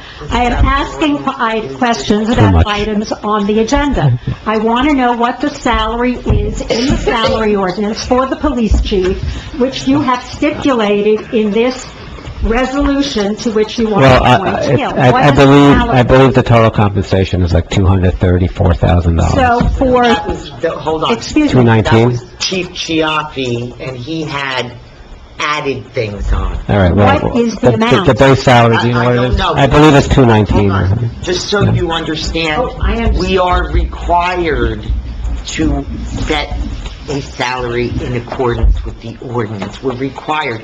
He's working in the title. excuse me, So, excuse me. you know. You have complained for almost 3 years about the overpayment and the huge salary that you are paying to the chief of police. And here you go, instead of making a negotiation with... No, here you go. Excuse me. Here you go. Excuse me, instead of negotiating with Lieutenant That's Hill not how it works. as to what might be an appropriate That's salary... not how it works. I have the floor. That's not how I it works. have the floor now. I have the floor. No, actually, you're misstating the facts. The way it works is when you have an acting chief, they step into the same salary I don't structure. see that Let me any finish. place in the law. Where is that in the law? I'd be very happy to look it up. Title 40? What?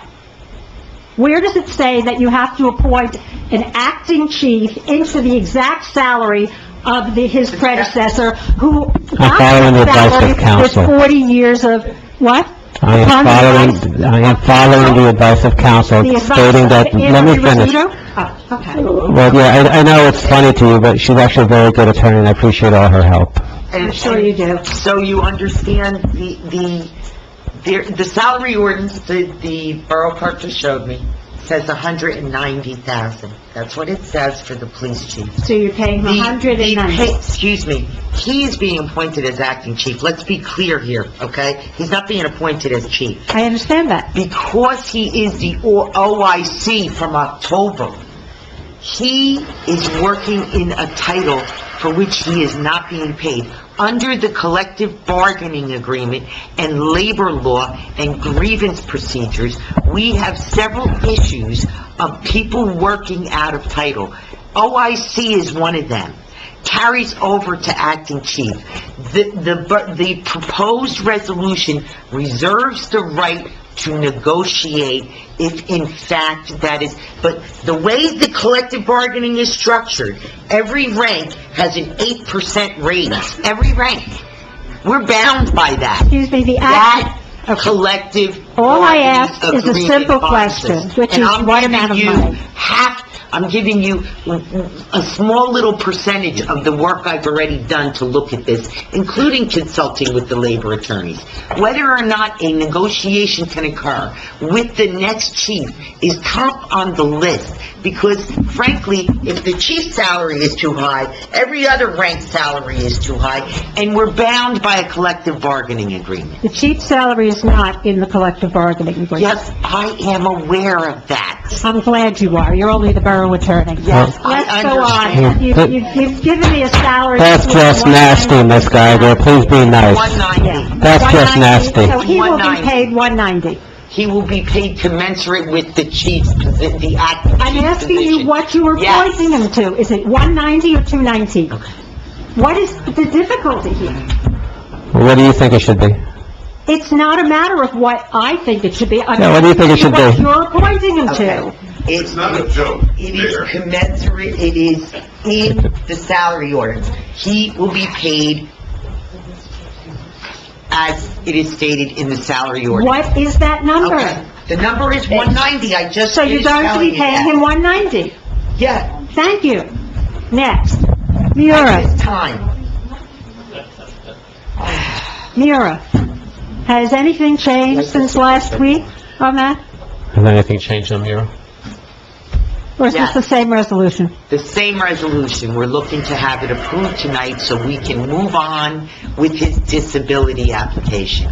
Yes, we want, We, the borough attorney is recommending that the council adopt the resolution approving the addendum to the settlement agreement so that his disability application can be processed and he can retire off of our... So you are recommending changing the terms of the settlement agreement to eliminate the provision where he wasn't allowed to return to work, which was basic Correct. inherent with the settlement agreement. Okay. It And is part of the part of a condition settlement agreement. that was signed and approved. It is a part of a settlement agreement. And it was signed by him. That's why Okay. the change to it is here before the mayor and council. There's no secret, okay? So the mayor and council gets to decide, do we keep paying, Captain, Mura, who cannot retire with that provision in there? He can retire, but he can retire on a regular retirement. Right, Not on a regular retirement. disability retirement, Right. which will cost us more money as New Jersey state residents. Okay, going on with lawyers. Can you tell me for Lanza and Lanza and for Friend and Wenzel, which cases they are now being paid more money for? You have it on the agenda.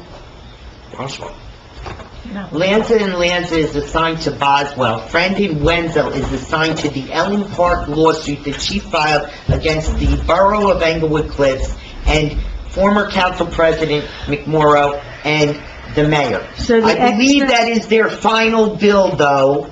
I'm not quite sure if that case is over.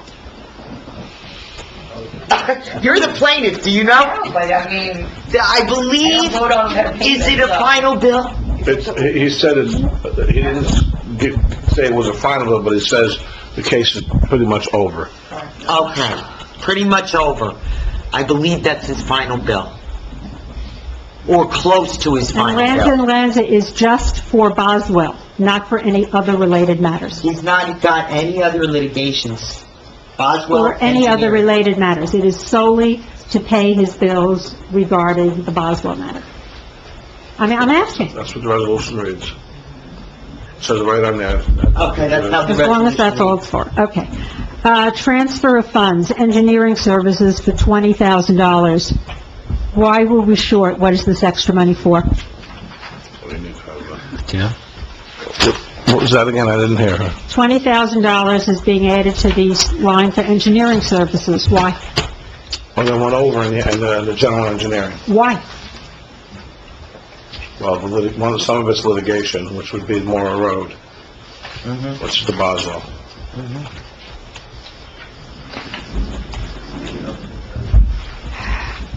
Finally,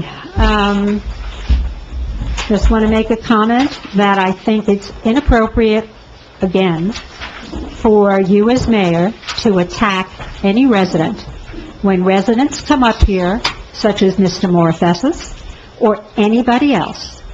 They come here with what they believe are legitimate complaints. And in the case of Mr. Morfessus, he's been making these complaints for at least 3 years.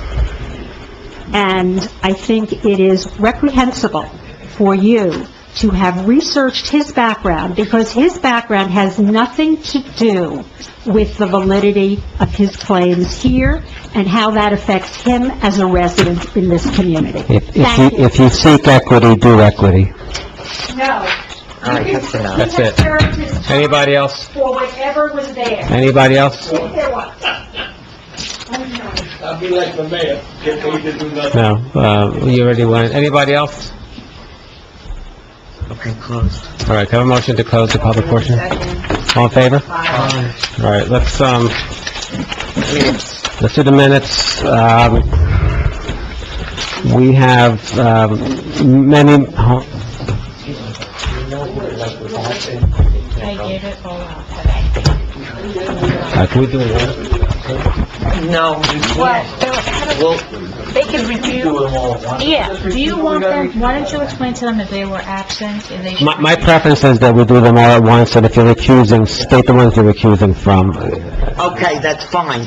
Does anyone have any changes to the minutes? Let's start with that question. No. Anyone? No. Okay. So, well, as we take the vote, state which ones you are not voting on? That's I mean, it's not a recusal. If you were absent, you were absent. I know. Okay. Unless you read them. But everyone has their dates. I gave them all out. Okay, thank you. And just for the record, the only person that didn't have any absences was Councilman Park. So Okay. he's good. And No, Councilman no, O'Shea she can't can't. vote until... Mark, you win the perfect attendance award. Yes, go ahead, do one motion. I need a motion on the minutes, please. Who was that? Okay, so if you're going to recuse or abstain, let me know, and I'll write it in. So for all the minutes, you want me to read all the minutes? No, for all of the minutes itemized on the agenda. So, Councilman Aversa. Yes to all except for 320, 323, 618. 320, I was there via phone. Okay, so, 320, 323, and 618. okay, yes to all. Okay. Councilwoman E. Park? Yes to all except for, recuse on the special meeting March 23rd. Is that a recusal or an abstention? An abstention. Okay. That's absent. And then just a caucus for June 13th, 2018. Councilwoman O? Yes to all except for special meeting on March 23rd. That would be an abstention. You all missed that meeting. Councilwoman O'Shea? Abstain from all, I was not on the council. Thank you. Councilman Park? Yes to all. Councilman Wu? Yes to all except the abstention on April 6th.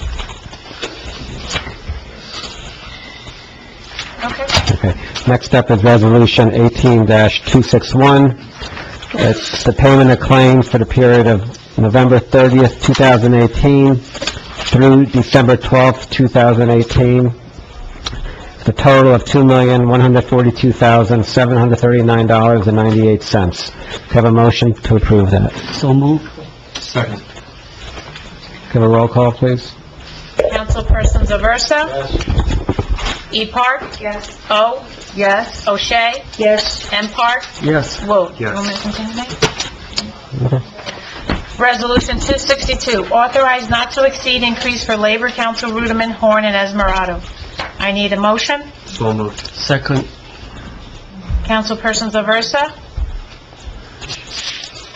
What is this for exactly? Can we just have the total labor or something specific? I just, Total, it's the labor threat. it's labor related, I mean, because he did some litigations, and he's doing some, employee investigations, employee We're complaints. trying to get some money back from them. Yeah, no, we're not getting any money back. He refused. Anyway, it's under his labor contract act. So is this amount he's currently billing for, or just anticipating? This is the amount that he's been owed for several months. This goes all the way back to July, August, yeah, it's outstanding. And some, for the month of December and November, December, which I included in this. Okay. Yes. Is that your vote? Yes. E. Park? Yes. O?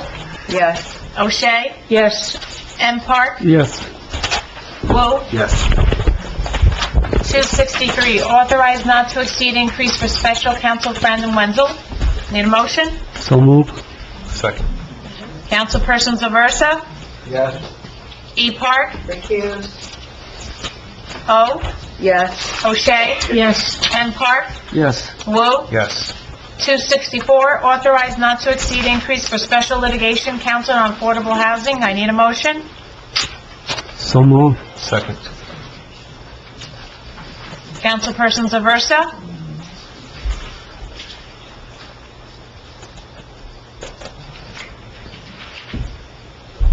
What are we increasing by? Jamie? Excuse me? The increase is for the affordable housing. Yeah, it's that's for with the... How much? She wants to know how It's in the much. middle of the The resolution. increase, I increased it by 50,000. It was already 20,000 from the prior resolution. And he'll be submitting invoices soon. This is to do with the fact that we received all the stuff to do with open requests. Jamie, I have a question. So we have all these litigation, legal fees that we're trying to increase. Do we have the money in the budget? Yes, Chris, I met with Chris. Before I do any resolution like this, I'll meet with the CFO to get certification of the funds. And he certified them. Councilman Aversa? Yes. E. Park? Yes.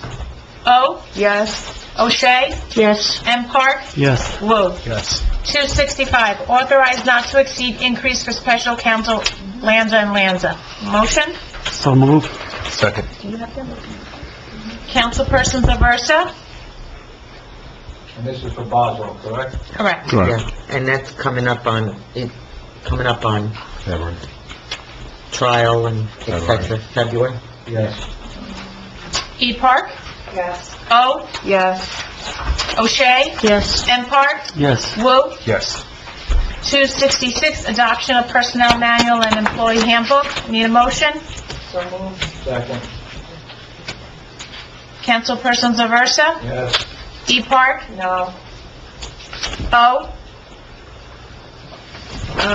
Jamie, can I ask you a question about this? Sure. I know you had sent us the red line version. So what was the difference between the previous and... Well, I also sent the synopsis, so let me see if I have it in here. And just so you know, But this is if something that has to get done every 2 years. Yeah, If it was redlined, then the changes would have been marked. It has to do with, let me just, I gotta find it here. But you're asking what the changes are, but they're marked. I understand that, but I'm just asking you to... I know. So these changes are recommended by the mail. If you don't comply to the changes, then you're not in compliance, and then they whack you pretty hard with the premium. Some of the changes that also included, Yeah, I have, the rights notice, breastfeeding, social media, Yeah, use here of it is. borough email, use of the borough's internet. Right, it's right here, I have it right here. Jamie, what you sent around showed additions and deletions, right? Yes, it showed everything in red line, but I vote yes. Jamie, thank you. thank you. I'll give you a copy of this. O'Shea? Yes, of course. M. Park? Yes. Woo. Yes. 267, authorization to transfer budget appropriations. I need a motion. So moved. Second. Councilpersons Aversa? This is typical of what we do every year, correct? Yeah, at the end of the year, they call it transfer day, November 1st. Got it. Just making sure, yeah. Right. Yes. E. Park? Yes. O. Yes. O'Shea? Yes. M. Park? Yes. Woo. Yes. 268, authorized signing of addendum to settlement agreement between Borough Michael Choppy and Scott Mura. I need a motion. So moved. Second. Councilpersons Aversa? No. E. Park? No. O. No. O'Shea? Yes. Can I say something when I vote? Yes. You're not supposed to. Well, I would just like to say that I think it's very important that we get rid of this. At the end of the year, we're paying this man a captain's salary. Rather than sign this paper, we need to get rid of it, start fresh for next year, and we shouldn't leave it hanging for the next council to have to deal with. M. Park? Yes. Woo. Yes. Mayor, it's a tie. I've been very steadfast in my position on this, that we negotiated a settlement. We paid money. We had advice from our labor council. The advice turned out to be wrong. I negotiated a settlement based on that advice being right. I'm going to vote no, because out of principle, I'm not getting the benefit of the bargain for this town, and I asked for Labor Council and for Mura to kick money back to the borough, because it's the right thing to do. Does not pass. 269, resolution authorizing selection process for promotion for chief of police position. So moved. Second. Point of order? Can I have a vote? Are you going to acknowledge the council? It wasn't raised the right way. Point of order, please. For who? Okay, go ahead. So, listen, I made all my little notes here. You know how I feel about this resolution and this ordinance. I don't agree with it. You've been in power with a majority council for 3 years now, and no time did you ever bring forth this ordinance or anything like this.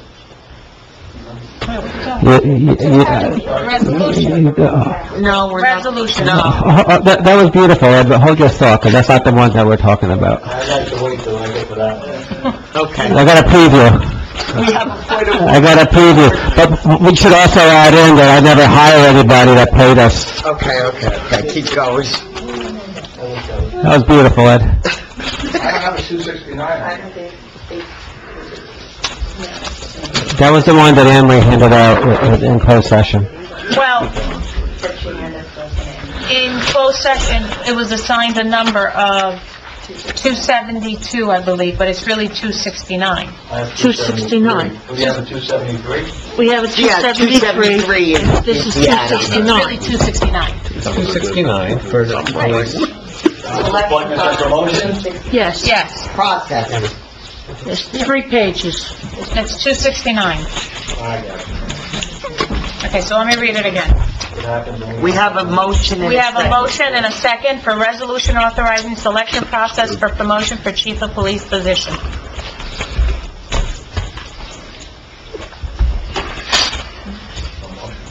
There's a motion and a second. Here's Mark Right, and William. So, Councilperson Aversa? No. E. Park? I just want to say that, again, we just got this at closed session, and I can't rush to make a determination, especially because there is an injunction out there, which I haven't gotten a copy of, so, I say no. We had ample time to read it in closed session, ask questions, and get advice. You can make your decision right now? No, that's actually not what I said. I said, let's take 10 minutes in silence and read it. It's only 3 pages. Most people could read it in 5. And Councilwoman Park, it's my understanding that per my direction to the clerk, the papers were sent yesterday. I didn't get it. Okay, it's okay. It's fine. I understand your position, but I just want to say the clerk did send the papers. All right, so what do we have so far? Okay, 2 noes. Councilwoman O? For the same reasons, I'm going to vote no. So if I gave you 15 minutes to read it, it would have been okay? Go ahead. O'Shea? Yes. M. Park? Yes. Wu? Given this is just detailing what we already have, I vote yes. Mayor Kranjak? Yes. It passes. 270, appointment of litigation counsel for the Borough of Englewood Cliffs in matter of Englewood Cliffs PBA Local 45 versus Borough of Englewood Cliffs, docket number BERL 008732-18. I need a motion. So moved. Second. Councilperson Aversa? Yes. E. Park? I'm a little confused again. If we're gonna appoint him, is this ongoing, or is this something you guys? This is the new case. This is a new case. Right. And The mayor's just complaining about how he doesn't want to pay the man, and I now know. we're gonna do another... But he is the labor attorney, and this is a labor, it's filed by the local 45. Do we have any other special litigation? Yes, Eric attorneys that we Bernstein. could, I apply? abstain. He was not available when we talked. See, that's the thing, is that we have very short dates. Fretterman is available. We have Eric Bernstein as the other litigation counsel. We can't get him, whatever. I abstain. Rudderman has already worked on the papers. It's already done. O? So, are you going to make, I know the, ordinance for the pay, for play is coming up next. Are you going to apply that same ordinance to Bernstein? Are you going to check him out to make sure that he didn't give any money to our campaigns here in Englewood Cliffs, or to the county, or to the PAC? Is that same rule going to apply to him? Every person who's going to, so we're still on 270. Correct. Your question is sort of more like on 271 and the pay-to-play ordinance, but let me just say this to you. There is a new public notice out for the RFQs. Everyone who applies, no matter who they are, has to comply. What I'm trying to ask is, with that, so can we do this resolution after the ordinance? I'm sorry, which resolution? We're in the... We're on 270. Vote on 270. No, I'm talking about the appointment of the special litigation for that the new PBA. He already has a professional services agreement. He has a contract with us already? Rudderman? Yes. You said Bernstein. No, you asked if we could use some other council. We're not using Bernstein. So you're staying with... Rudderman is the one. This one is Rudderman, Mark Rudderman, 270. Just to clarify, this matter is very time-pressed. Bernstein wasn't available, Rudderman was, or Ruderman. So that's why we wanted to get him appointed tonight to do this. And when you're talking about the no pay-to-play, Ruderman and Bernstein both satisfy that anyway, because they haven't contributed, and I wouldn't hire anyone that did. So we need to take a vote. So, I'm pretty sure. Well, okay, there may not be local contributions. But not local, I'm talking locally. But the ordinance says... Okay, we're diverging. The county and the PAC, so... In the middle of taking a vote on resolution 270. I am asking questions, and I think my questions are valid. I mean, we don't want to do... The litigation is more valid right now, and we need to defend it. So we're just doing it for this year right now. Just for this specific case, correct? Yes. Okay. And understand, he has a contract which allows, we didn't even have to bring this to you. Right, The borough clerk didn't even want me to put it on, and just wanted to, she pointed out to me, there is a contract. So... The contract allows us to assign to Mark Ruderman in his office.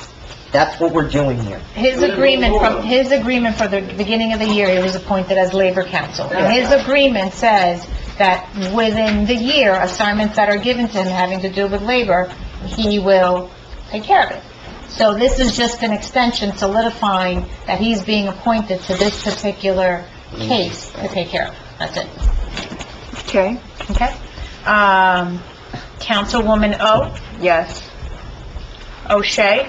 Yes, and I think the borough attorney gave us a very good explanation of this in caucus, and we really should all understand it and shouldn't have a question about voting, and I'm not an attorney. No, you're not. I know. Councilman Park? Yes. Wu? Yes. It passes. 271, reject RFPs with a due date of December 5th, 2018. I need a motion. So moved. Second. Councilperson Zaversa? We even do this after all the RFPs were out? Yes, this is in accordance with the public bidding laws. When you have it, I reviewed the notice. It was missing a reference to the pending pay-to-play, but it was also missing 4 or 5 other items that are required under the public bidding laws. Anne-Marie, I have a question. So just hold on, let me explain. So, the notice that went out originally, that was returned on December 5th, was not given to me for review. I was advised afterwards, and I, of course, applied and saw that multiple items on the notice are missing that are required documents under the public bidding laws. So the second notice that now is pending for the 19th for all of the open positions and the IT and the risk manager has all of the requirements as well as a reference to the pending ordinance for reform.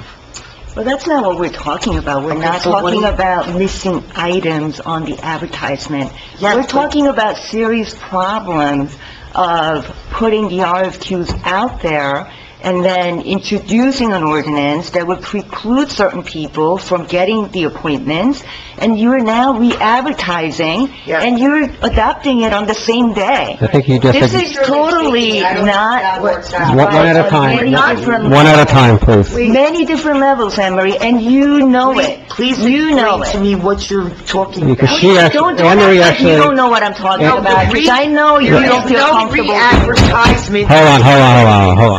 Hold on. Anne Marie did a real good job just now explaining it. She's always done a very good So job. just now, if you can, tell us what your specific issue My is. specific issue, I told you, Anne Marie, is that we put the RFQs out on November, what was the date? I could give you the timeline. November, I think it was 2 weeks before December 5th, right? Okay, 20 days. 20 days? Okay, so November, what day? 19th, we put the RFQs out. November 19th? I believe that, Cutoff was December 5th, right? right. So whatever date it was. Anne Marie just explained that the notice was deficient. Notice was But I'm not talking about the deficiency. But we're of the fixing notice. both. We're I'm fixing the talking about you deficiency. doing things backwards. You're now saying... I'm sorry. Anne I Marie. saw a problem with the borough. The borough issued a public notice that did not have the public bidding law requirements in Okay. it. Period. Okay. Didn't have the public bidding requirements. Anne Marie, are you done? No. Can I speak? No. When you're done, I'm I'd not like to done, speak. because you seem to be as if I'm making things up as I go along. No one gave me the notice ahead of time to review. Everyone went with, this is the notice we always use. But you see, last year or the year before, when I reviewed this with Lizette, there was a separate document that was given to the RFQ responders that had all the public bidding requirements in it. This year, they did not do that. All they did was a notice. So the bidders were not advised of the requirements under the public bidding law. Anywhere. Anywhere. Are you finished now? No. Okay. And yes, there is a reference to the pending ordinance, and I am aware that there could be a legal challenge to the pending More ordinance.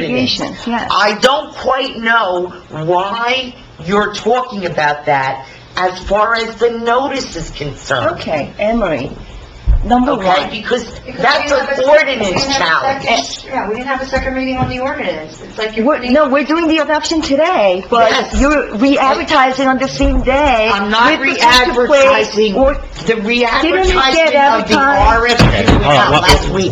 So when did it get public, when did it get in the paper? Today? No, Lizette. When did it go in? May I? Yeah. Okay, first, let me just Oh, my clarify goodness. something. The notice that went out this year is the same one that went out last year. Yeah. And with Catherine Steinel as well. I It was understand. approved and it was sent out. I understand. Okay. It's wrong. Okay. That notice, it was then revised, and it was given to me by the borough attorney on Friday, December 7th. I posted it on the website. I sent it to the League of Municipalities, and today I sent it to the newspaper. Legally, we're not required to send it to the newspaper, but I took an extra step. So, it's been out since, we'll say since Okay, Monday. so here's my other question, Emery. You as our borough attorney, okay, so the first time that, let's just assume that you're right, okay? And let's say you didn't get an opportunity to review the notice before it got out. Isn't it your job as a borough attorney to, once you find out that it wasn't done properly, you could have amended the RFQ. I submit lots of RFQs. You cannot do No, you an can do- addendum yes, to the you can. RFQ the day You before. can do You the cannot addendum. do an addendum to the RFQ the day before it's due. You cannot. Maybe Okay, not here- before. here- all right. So you mean All right, you let's didn't do have this. an opportunity to review You're- the you're- RFQs for 2 weeks or The 20 notice, days? I've never looked at the Okay, RFQ. look, I don't know. It's okay. I think I understand what your issue is. That's one point. I understand how you explained it. It's fine. That's one point. We're voting. No, Let's have a we're not vote. voting yet, we're discussing. We're not sure what you're talking about. Discussing. She just told you that we're fixing a problem. You cannot You don't go want- backwards, okay? We're not going backwards, we're fixing it. No, And you we're cannot say rebidding it. whoever gave money in the last 4 years That is your discussion on the ordinance. We are doing a resolution now. I do not know why you are raising your ordinance objection. Because I know why she's raising it, because it's such an important thing to her, but let's just finish this vote, and we'll talk about that after. We're rejecting the bids appropriately. The notice was not complete with the criteria required, particularly under the public bidding laws. And the documents required, vote no then. I have a question though. Procedurally, Where are you we think now? it's okay? Procedurally what? The resolution? Yes, it's absolutely procedurally okay. The resolution All right. is rejected in our... We have a motion, we have a second, please have a vote. Councilperson Zaversa? No. E. Park? No. O? No. O'Shea? Yes. M. Park? Yes. Wu? Yes. Mayor Kranjak? Yes. 71 passes. 272, authorizing stipend to Borough Tax Collector for additional services. I need a motion? Wait, I have a question. This was reviewed by me last week with the tax collector and then reviewed by me with the borough clerk, but I don't think I put an effective date in. When are we getting this software? Is it this year or next year? We implemented this year to be used in 19. So you want me to explain to the governing body? No. What I want to know is, when are we paying him the stipend? In 2018 and 2019? No, 19. Okay. So please, I would like the motion to amend to make the first stipend payable in the year 2019. This came across my desk today, and I did it today, along with Yeah, he won't many give other us, it things. won't be till 19. Yeah, the bill is in 2019. Absolutely. What do you mean first stipend, is more than one, or just the one? Well, it's an annual stipend and an annual, but you know, I think you re-up your stipends in your salary ordinances, correct, Lizette? Every year you do it, right? The stipends, I don't either in the salary ordinance. I remember doing it in the salary ordinance. There were Put it several up for stipends. some, like for Kathy, sure, yes. Yeah. Okay. Okay, so in other words, this is a stipend for him providing software and 1 year. providing software forever, the program. Want me to explain? Go ahead. Lizette knows what she's doing. It's a program that we need to have, it's a license that we pay for, and the company that we have now has gone up to $1,000 for 2019. They're going up every year, little by little. And your His program- company has the same program, but better, and he will give us the program for $750, which is a stipend, plus he will be there whenever we need assistance and will guide us through any questions and support. Basically a one-year deal. That's 1 what I'm year, asking. yes, correct. They, 2019, $750. Right, but... Right, but then the following year, if he's going to continue to provide support and maintenance. It's again, 20... Yes, right. I understand, that's what I'm trying to say. It's just a 1 year. 2019. Right. I need a motion? So, second. Councilperson Zaversa? Yes. E. Park? Yes. O? Yes. O'Shea? Yes. M. Park? Yes. Wu? Yes. Resolution 2018-272, which was added, resolution appointing acting chief. 273, please. 273. No, we didn't use 272. Yes, we did. Oh, we did? Okay, 273, I apologize. Sorry. Once I got back on... Right. Sorry. 273, resolution appointing acting chief for the Borough of Englewood Cliffs, and the recommendation is Lieutenant Hill. I need a motion. So moved. Second. Councilperson Zaversa? What's the time frame on this, just till we hire a new chief, is that...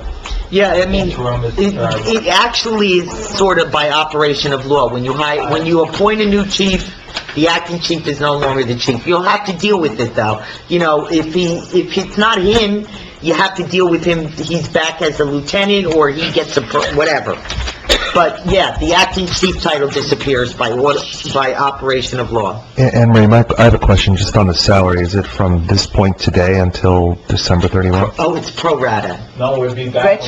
Retro. Oh, I see. From October? No, Yeah. acting chief, we have an issue with him working from October 11th forward as the OIC. He's still, his claim is for the chief's salary for being the officer in charge. But this is acting chief, it goes forward from today. We have to keep the title separate. It's the same amount of money. So what's the difference between OIC and acting chief? The acting chief title is actually a title recognized in the police hierarchy stuff. The OIC is a statutory thing for when you have a chief, a vacancy in the chief. And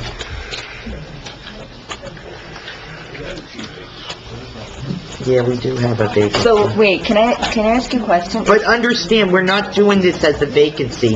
If you read the ordinance, that's in there. You see it, right? And it says, to say, the mayor and council may appoint an acting chief, if the chief of police is able to resume his duties, then the acting chief is replaced, and it tells you what the disability is. Defined as unable to perform his usual duties as a chief for a period of 21 consecutive days, work days. So do we have to, is it shall, or can, do we have an option of keeping him as OIC until we get a chief? I mean, why do we have to pay him the deputy, No, we have, You're paying him anyway. I get that part. you have to pay him the chief's salary from October 11th forward. It sounds like you're slamming something through again at the end. I don't like it, I don't like the way it reads, I don't like the way it sounds, I don't like the way it's explained, I don't like the fact that this means 10 minutes before we're about to vote on it. You're voting no, right? Yeah, it's ridiculous again. Because you don't like how it sounds? I don't like the way it sounds, no. Okay. That's a good reason. Go ahead. So persons, E. Park? No. O? No.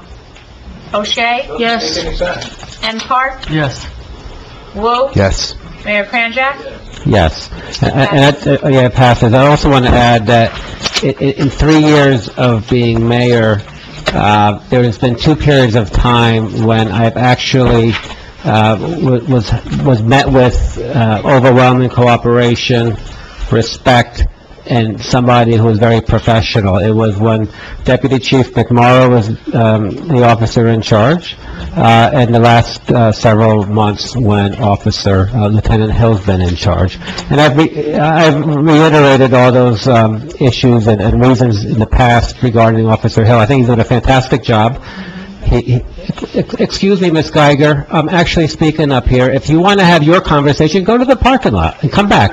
I'm looking right at her. It's not her, it's So the people in the back, Mr. Marinuzzi, Ms. Simon, Ms. Norton, Mr. Mons, we've been listening to you all meeting. Can you please stop talking? It's disrespectful.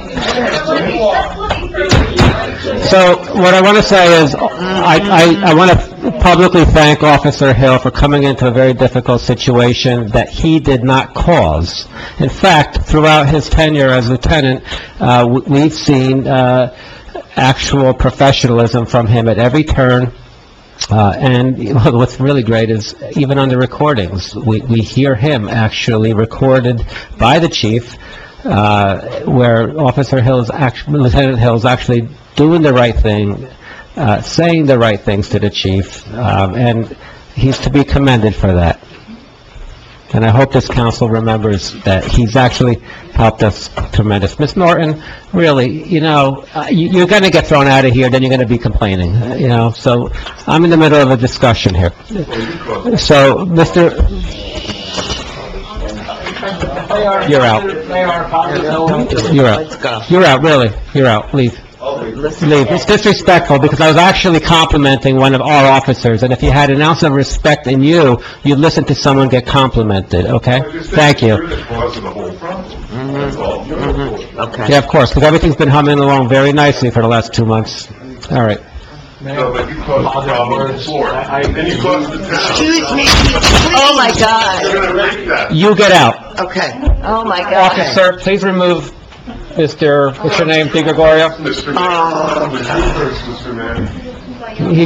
He's been disruptive. Miss Norton is next. And Miss Simon is caught on her heels. And I would like to... Officer. I would like to hear what you were going to say. My vote was not anything against Lieutenant Hill. I think he's done a good job, and that is not what it's about at all. So I don't want you to think that or interpret it as anything other than being supportive of him. I think he's done a good job as well. Okay. Okay, well then vote to do the right thing next time, okay? Thank you. I voted the way I voted. Do you want to knock it? Knock it. Okay. I am knocking Give it. little comments to yourself. I am knocking it. Okay, we have an ordinance, Mayor, the public hearing to ordinance 2018-18, public contracting reform ordinance. Open to the public. We need a I motion. need a motion to open public discussion. So moved. Second. All in favor? If there's anyone from the public who wishes to be heard just on ordinance 2018-18, public contracting reform ordinance, you're welcome to come up after you're recognized when you raise your hand. Anybody wishing to be heard? Yes.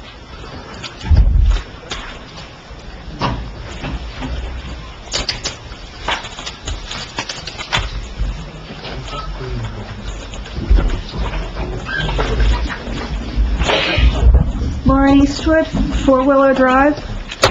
I think this ordinance is long overdue. It should have been adopted a long time ago. Under the previous administration, if you compared the appointments list to the campaign contributions list, it looked like they were selling appointments. They were. I also want to make it very clear to everyone who seems to be very concerned about the possibility that the Republicans were doing this, that I know where all the money came from because I'm the treasurer, and not one penny has come from one of our professionals. We don't take money from any of our professionals. It would be returned if it was offered.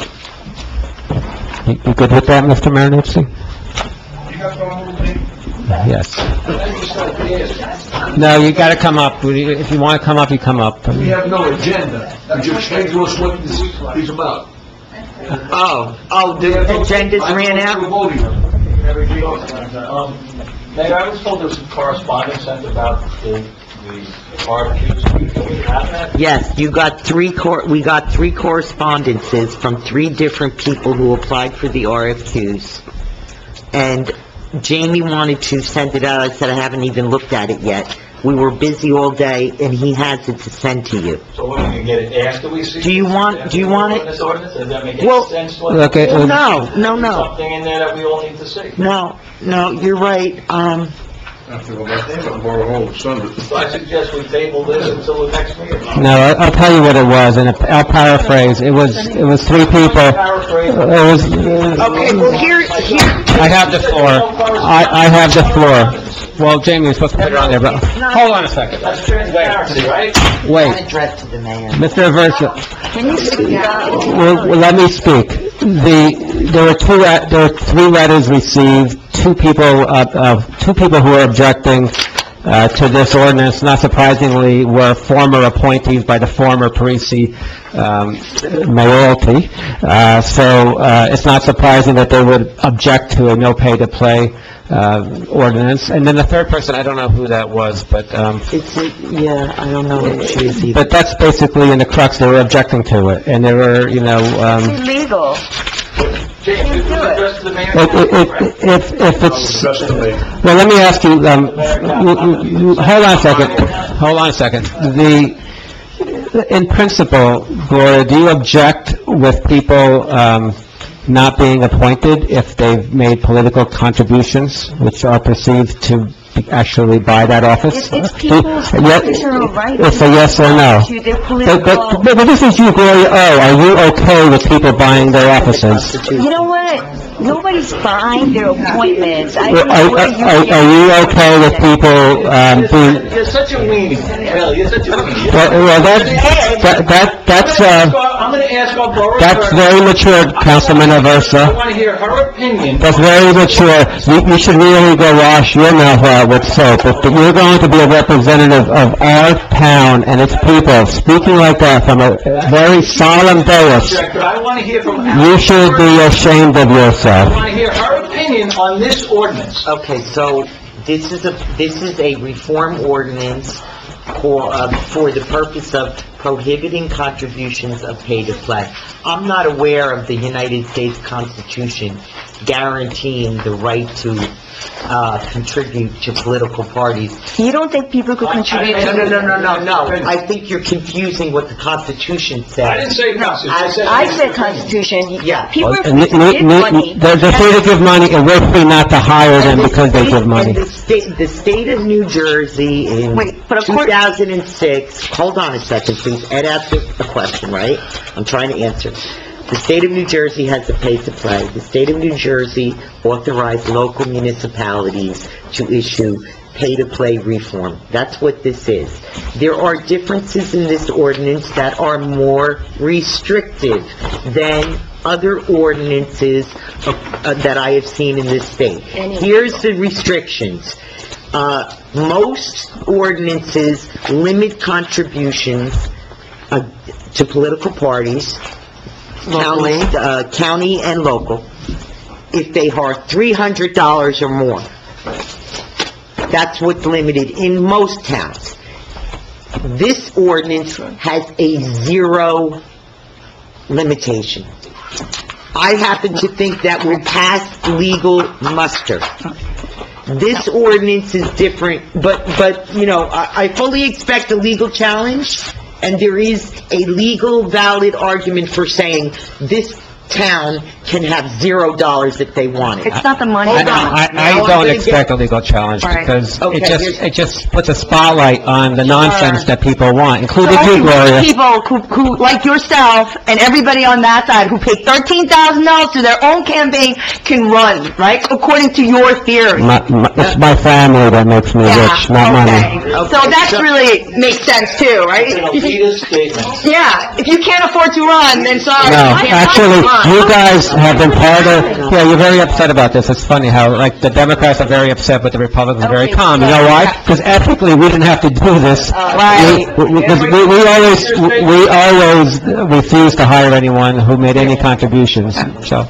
Well, we want to hear Anne Marie. The other difference in this ordinance that is different than other ordinances that I reviewed, and I reviewed quite a number of them before we did the first reading.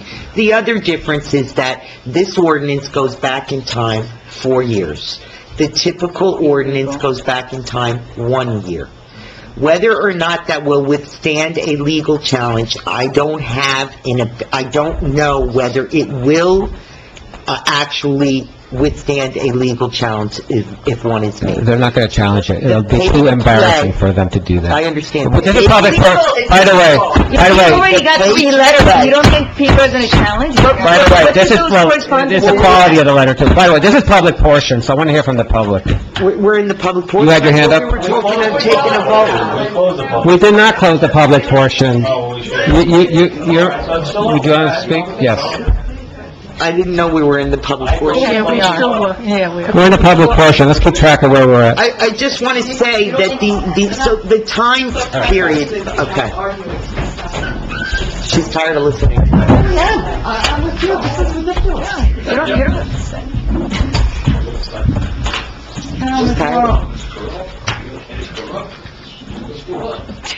Come on, Tony. Go ahead, Carol. You don't have the floor. I know I don't. You're right. You're going to have to leave. Officer, please leave. Go to bed. That's ridiculous. Tell everyone. Good night before I go.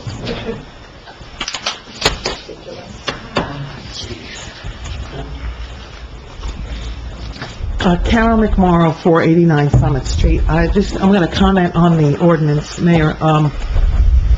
If you want to cite me for saying my first sentence, you can, but Ed, you owe everybody an apology. You were out of line.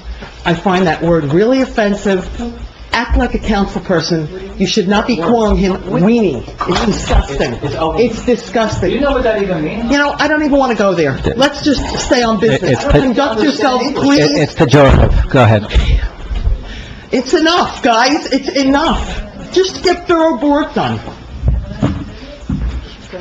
No, I'm not going to cry. Ms. Norton. Okay? I'm not going to cry, Gloria. Enough with the insults. Do you guys see how you look? Go home and watch You come the up there and insult us. You're calling each other weenies. Listen to yourself. You called him a weenie. I can't. It's offensive to some of us out there. You know, Ed, you know, for a person with, I'm not embarrassed to the... Ed, for a person who has 3 daughters, speaking that way is really, like, very gutter. It's very gutter. Then you shouldn't say things you don't know what it means. On there. You don't know what it means. I didn't know what it means. Well, that's even worse. Yeah, I know, yeah. That's it. A scared person's afraid to take chances. Yeah, all right, I'm sure that's what you meant. I don't know what you people are talking Yeah, well, about. look at the... That's what I... Look at the Urban Dictionary. Okay, go ahead. I don't live in urban dictionaries. On the pay-to-play, I think it's a great idea that you should have it. This has always been a subject of discussion on every level, whether it's municipalities or county level. I know it was a big discussion many years ago, on the county level as well. And, obviously, some people are for it, some people are against it. I personally don't think anybody that's applying for a job should give donations, to anybody's political campaigns. I don't believe that anybody should be put in that position to feel that they're giving money and then you owe them a job, or then you know, it just doesn't look good. Optically, somebody giving money to a political campaign and then getting a job in return optically looks really bad, and I just think that I think it's a great thing that you have a pay-to-play ordinance. I think it should be as strict as possible, whatever the law allows you to have. I don't know what that is, but whatever it allows you to have, I commend all of you that would vote yes for this, you know, and that's all I have to say. Thank you. Anybody else wishing to be heard? Yes.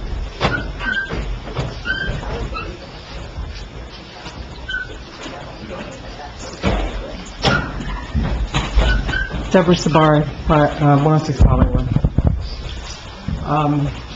It just seems like you've been in power for 3 years, and this hasn't come up until now, when you're losing your control of the council. So, I really don't understand why now this is being rushed through, so that you can control which professionals are hired by the Democratic majority come January 1st. It seems like a stronghold to continue to have your power, which... Not true. I don't necessarily agree that somebody who donated $300 to my campaign, let me finish, Mayor, please, who donated $300 to my campaign is going to get special treatment for a $300 donation, and I take offense to the fact that that's what you're alluding to. Now, second of all, where does it end? What are you allowed to contribute to? So if you donated to You can contribute whatever you want. No, if you donated to Pasquale, do you That's a disqualify? mistake, but, yeah, if you want. Well, then in that case, you can get rid of Mazer, and you can get rid of Bernstein. That's fine, we'll get rid of Okay? people, but like, look... So, like, where does this end? It's like unfair. I don't have $14,000 to put into my campaign like Mark Park did, okay? So when you start saying that we can't raise money... You can raise money, you just can't give jobs in exchange for raising money. Let's be clear about this. No, but... I know that's not how the system works around here, but...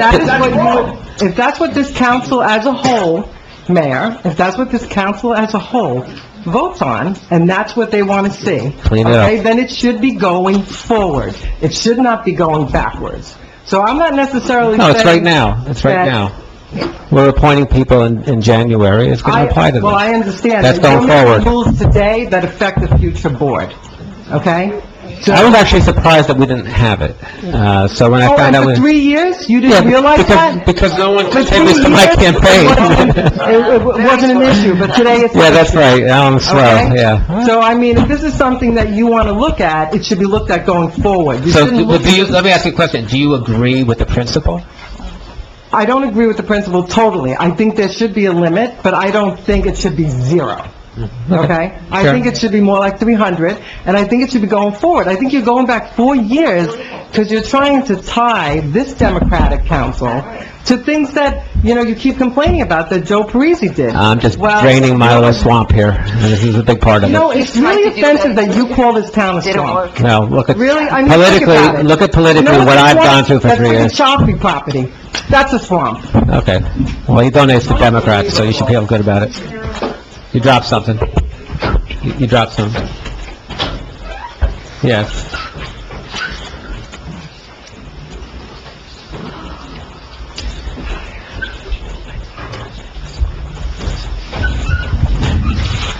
Maria Valari, 45 Jane Drive. I absolutely agree with what you're doing. Nobody should contribute.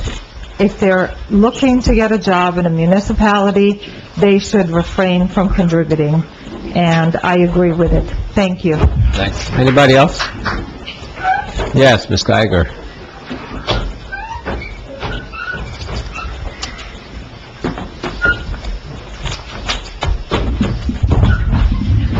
Karen Geiger, 270 Alfred. First, I want to correct perhaps the misinformation or the miscommunication that's being implied here about pay-to-play. Pay-to-play is state law. Every municipality in the state of New Jersey since 2006 is required to comply with the state's pay-to-play. The state, and we in Englewood Cliffs today, and for the last 3 years, and for the last 3 years before that, all the years since 2006 have been required. Every vendor who comes in with an RFQ is required to comply with the state's pay-to-play. So please don't present to the public that we have no pay-to-play and that you're doing a Hail Mary for this community. Number one. I think Anne Marie did a very good job explaining why we're doing it. I understand, Okay. I heard what she said, Right, and and that's not what- you are spinning a narrative as if we in Englewood Cliffs were non-compliant and did not have, in fact, we did. We had to comply with state law, and we have always complied with state law. So we have had a pay-to-play governing our town. I think our Number one. town people, Number one, people in our it's town run a my stricter... turn. Yeah, you have your time. I think the people in our It's town my run a turn to stricter speak no now. pay-to-play. She will talk. Excuse me. We hear from her often. People don't necessarily want a stronger pay-to-play. You and your Republicans want a stronger pay-to-play that has suddenly occurred to you when you have lost power in this Well, council. we never had the issue, because ethically, we wouldn't hire people who contributed, so our ethics are different. Excuse me. We You never- instead have had contributions from many of your appointees to town events. So there has been payment to the town, not quite the same way. And number two... Well, you're stretching it now. That Oh, rubber I'm band's not. about to break. Number three, you are implying that people pay money to candidates to get jobs. That is not true. People pay money to candidates because they don't support their opponents, Look at the or history they of the town. support them. And that sometimes has nothing whatsoever to do with a desire to personally benefit from employment. Okay, thank you very much for your I'm not comments. finished. Okay. I'm not finished. This is my time to talk on an ordinance which the public is permitted to speak on by state law. Go ahead, speak. Thank you. Another item. Curious that this particular ordinance was introduced at a special meeting by title so that it could be voted on at this meeting, and it will not become effective until next year. So why are you rushing to do this to bind people from picking whoever they want, who comply with the state laws in the next year? Next, jobs, the restrictions of this, a 4-year retroactivity is only a commentary on your perception of who is coming back. The county, how can you bind contributions to county organizations and to PACs that have nothing to do with Englewood Cliffs? I don't And think much of three, the county is run. well, you don't think much of anything other than yourself. And number No, three... but the town and my family come first. I'm all the way at the bottom of the list. And number three, asking a zero contribution, I don't know how you enforce that in terms of the fact that only 300 and above are required to be reportable by state law. Thank you. That's great. So when we leave here tonight, we're all going to go home and say, we learned a lot tonight about where people stand on different issues. Okay? Anybody else? Yes. 1, 2, 3, 4, 5, 6. Andrew Nick at 54 Elm Street. Just me being naive or whatever. You guys get the majority January 1st? Yay! All right. Repeal the ordinance. In 2 meetings, you can have it done. You'll save the town a lot of money in legal challenges. They'll come up with this. Hey, I'm saving the taxpayers' money. Thank you. Spoken like a true political machine activist. Yeah. Anybody else? I'm a registered Republican, so. Okay, anybody else? I just have one other thing. Okay, have a motion to close the public portion. All in favor? So I wasn't going Can you finish now? and people want me to not talk, but anyway, so the 4-year thing, the pay-to-play laws do allow a 12-year prior, bar. The 4-year is more restrictive. Under the general municipal law, we can abide by the state statute and have a more prohibitive statute. So there is a legal argument that you can do the 4-year, and there are other legal arguments that you can't do the 4-year. You're okay with this? So, well, what I'm saying to you is, I can't give you an opinion that it is 100% bulletproof in a litigation. That's what I'm saying to you. We have general municipal law that does allow local entities to have more restrictive. The fact that it's zero and the fact that it goes back is more restrictive. But the pay-to-play laws themselves do talk about looking back the 12 months prior. So here's the thing. I think we have the opportunity here tonight. Hold on a second. We have the opportunity here tonight to set a real good example for the rest of the state. Okay? People shouldn't be paying for their positions. So, Emery, I have a question. There's a huge difference between going back 12 months versus 4 years, number one. Number two, out of the 70 municipalities in Bergen County, do you know of any other borough that has this restrictive, pay-to-play ordinance where even if you gave $1, you're precluded from getting a job? Do you know of any? I don't know of any town in Bergen County. I did not do a survey of all of the pay-to-plays for 70 towns, and you wouldn't want me to because you'd have to pay a whole lot of legal fees. It's ludicrous to think that somebody's going to anticipate a job for donating $300. I'm sorry, it's a ludicrous job. This is just a political ploy by you, Mario, because you lost control. It's sour grapes.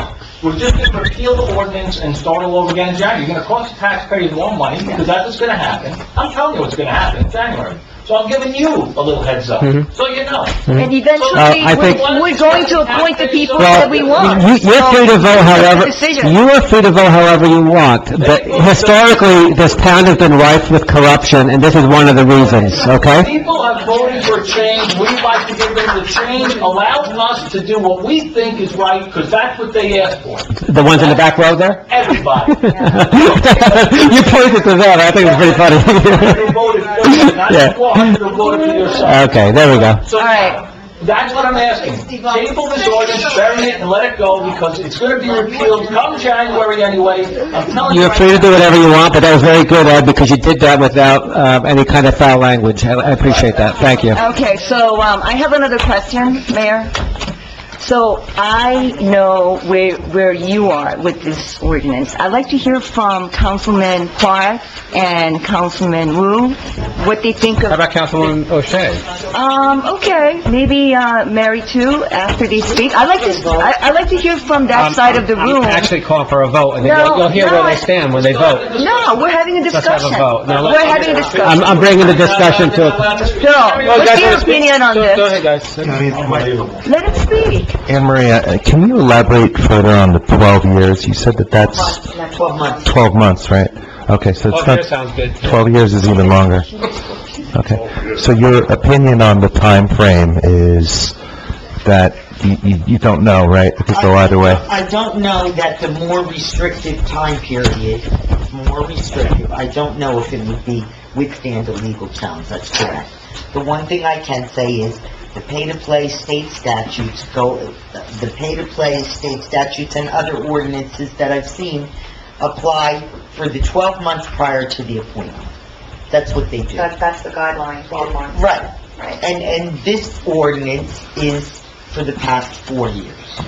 So it is more restrictive. And we already have one. We already have a pay-to-play. We follow it all the time. No, you don't. The state law, yeah. No, you don't. Mark, Mary, would you like to say anything? Yeah, you want to say something more? What about the money-wise? I think that is too, strict, and we can change about the amount. The standard amount is $300. This ordinance has zero donations. I suggest about $300. So that's what we have right now. Yeah, so just keep the same. Why do we have to do this now? Okay, my turn. I know the Republicans have not taken money from prospective or hirees for municipal appointments. I also know that in the past, there was a PAC that was set up by some party leaders on the Democratic side that accepted a $5,000 donation to the PAC prior to getting a Board of Adjustment approval for a building. I also know when I was a Democrat, before 1985, I used to go to the Democratic club meetings that were held in the cafeteria in the school, and Sarah Murray was the treasurer, and she would go around and give people cash and take a check from them, because they had straw donors. So, you can say everything is on the up and up. It's not been on the up and up in many, many years, and I can say that from personal observations, and I believe that it's much clearer to have the professionals that work for the town be chosen because of their professional capabilities and not because they are a party donor. Mary, I have a question for you. How do you feel about residents donating $2,800? I think residents should donate to and then the they party. get appointed municipal seats to certain committees. Do you think that should be allowable then?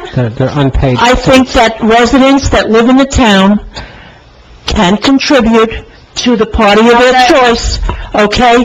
And most of those time, those people... I can name a bunch of people that are on your party that has seats because they've donated a lot. Yeah, I've donated. But those are unpaid positions. But they're not paid, they're not, It does matter. They're not making... Of course it matters. Are you people not People are not understanding the making motion? money on it, and people are not adding to their professional credentials by saying, I'm on the council, or I'm on the planning board, or I'm on the Board of Adjustment, so now I am a more valued individual. Okay, let's have a vote. To be on the planning board. Yeah, we're gonna have a... donate it. We're gonna have a vote. You're mixing apples and oranges and pumpkins, yeah. There's difference between paid positions and unpaid positions, okay? Let's have a vote. Positions of power. Please take a roll call, Madam Clerk. We need a motion, So moved. second. So moved. Mary, your second. Councilperson Aversa? Just cost the taxpayers more money, I warned you. And it's illegal. No. E. Park? No. O. You know, this is really ridiculous, what we're doing here.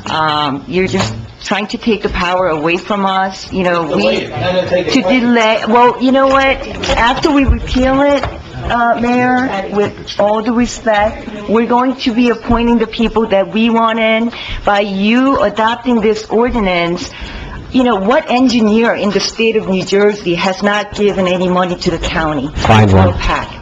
Even including the one that you appointed, Mazer, they gave money. So then who are we left with? We're not going to have any engineers for the town, people. Yeah. Go ahead. So my vote is no. I know it's a tough decision for you. Council O'Shea? My vote is yes. Of course it is. M. Park? Yes. Wu? Yes. Mayor Kranjak? Yes, cleaning the swamp. Passes. All right, yeah.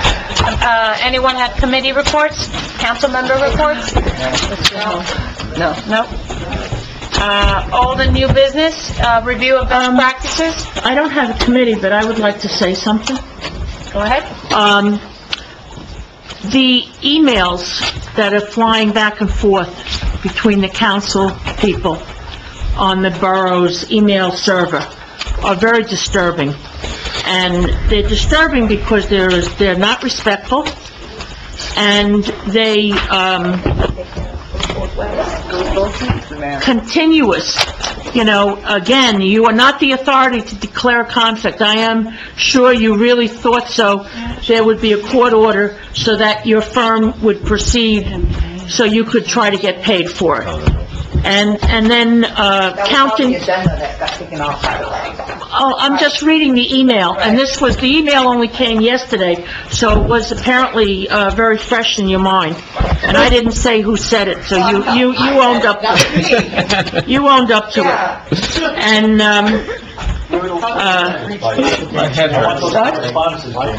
yeah, I didn't say anything. No, but some of those conversations are... The other thing is Councilwoman O keeps counting down the days, to Mayor Kranjak, regarding how many, days he has left. And, you know, it's really just disturbing. Wait, no, it's really, I got the floor for it. Just help me. That's okay. It's a spotlight on where her...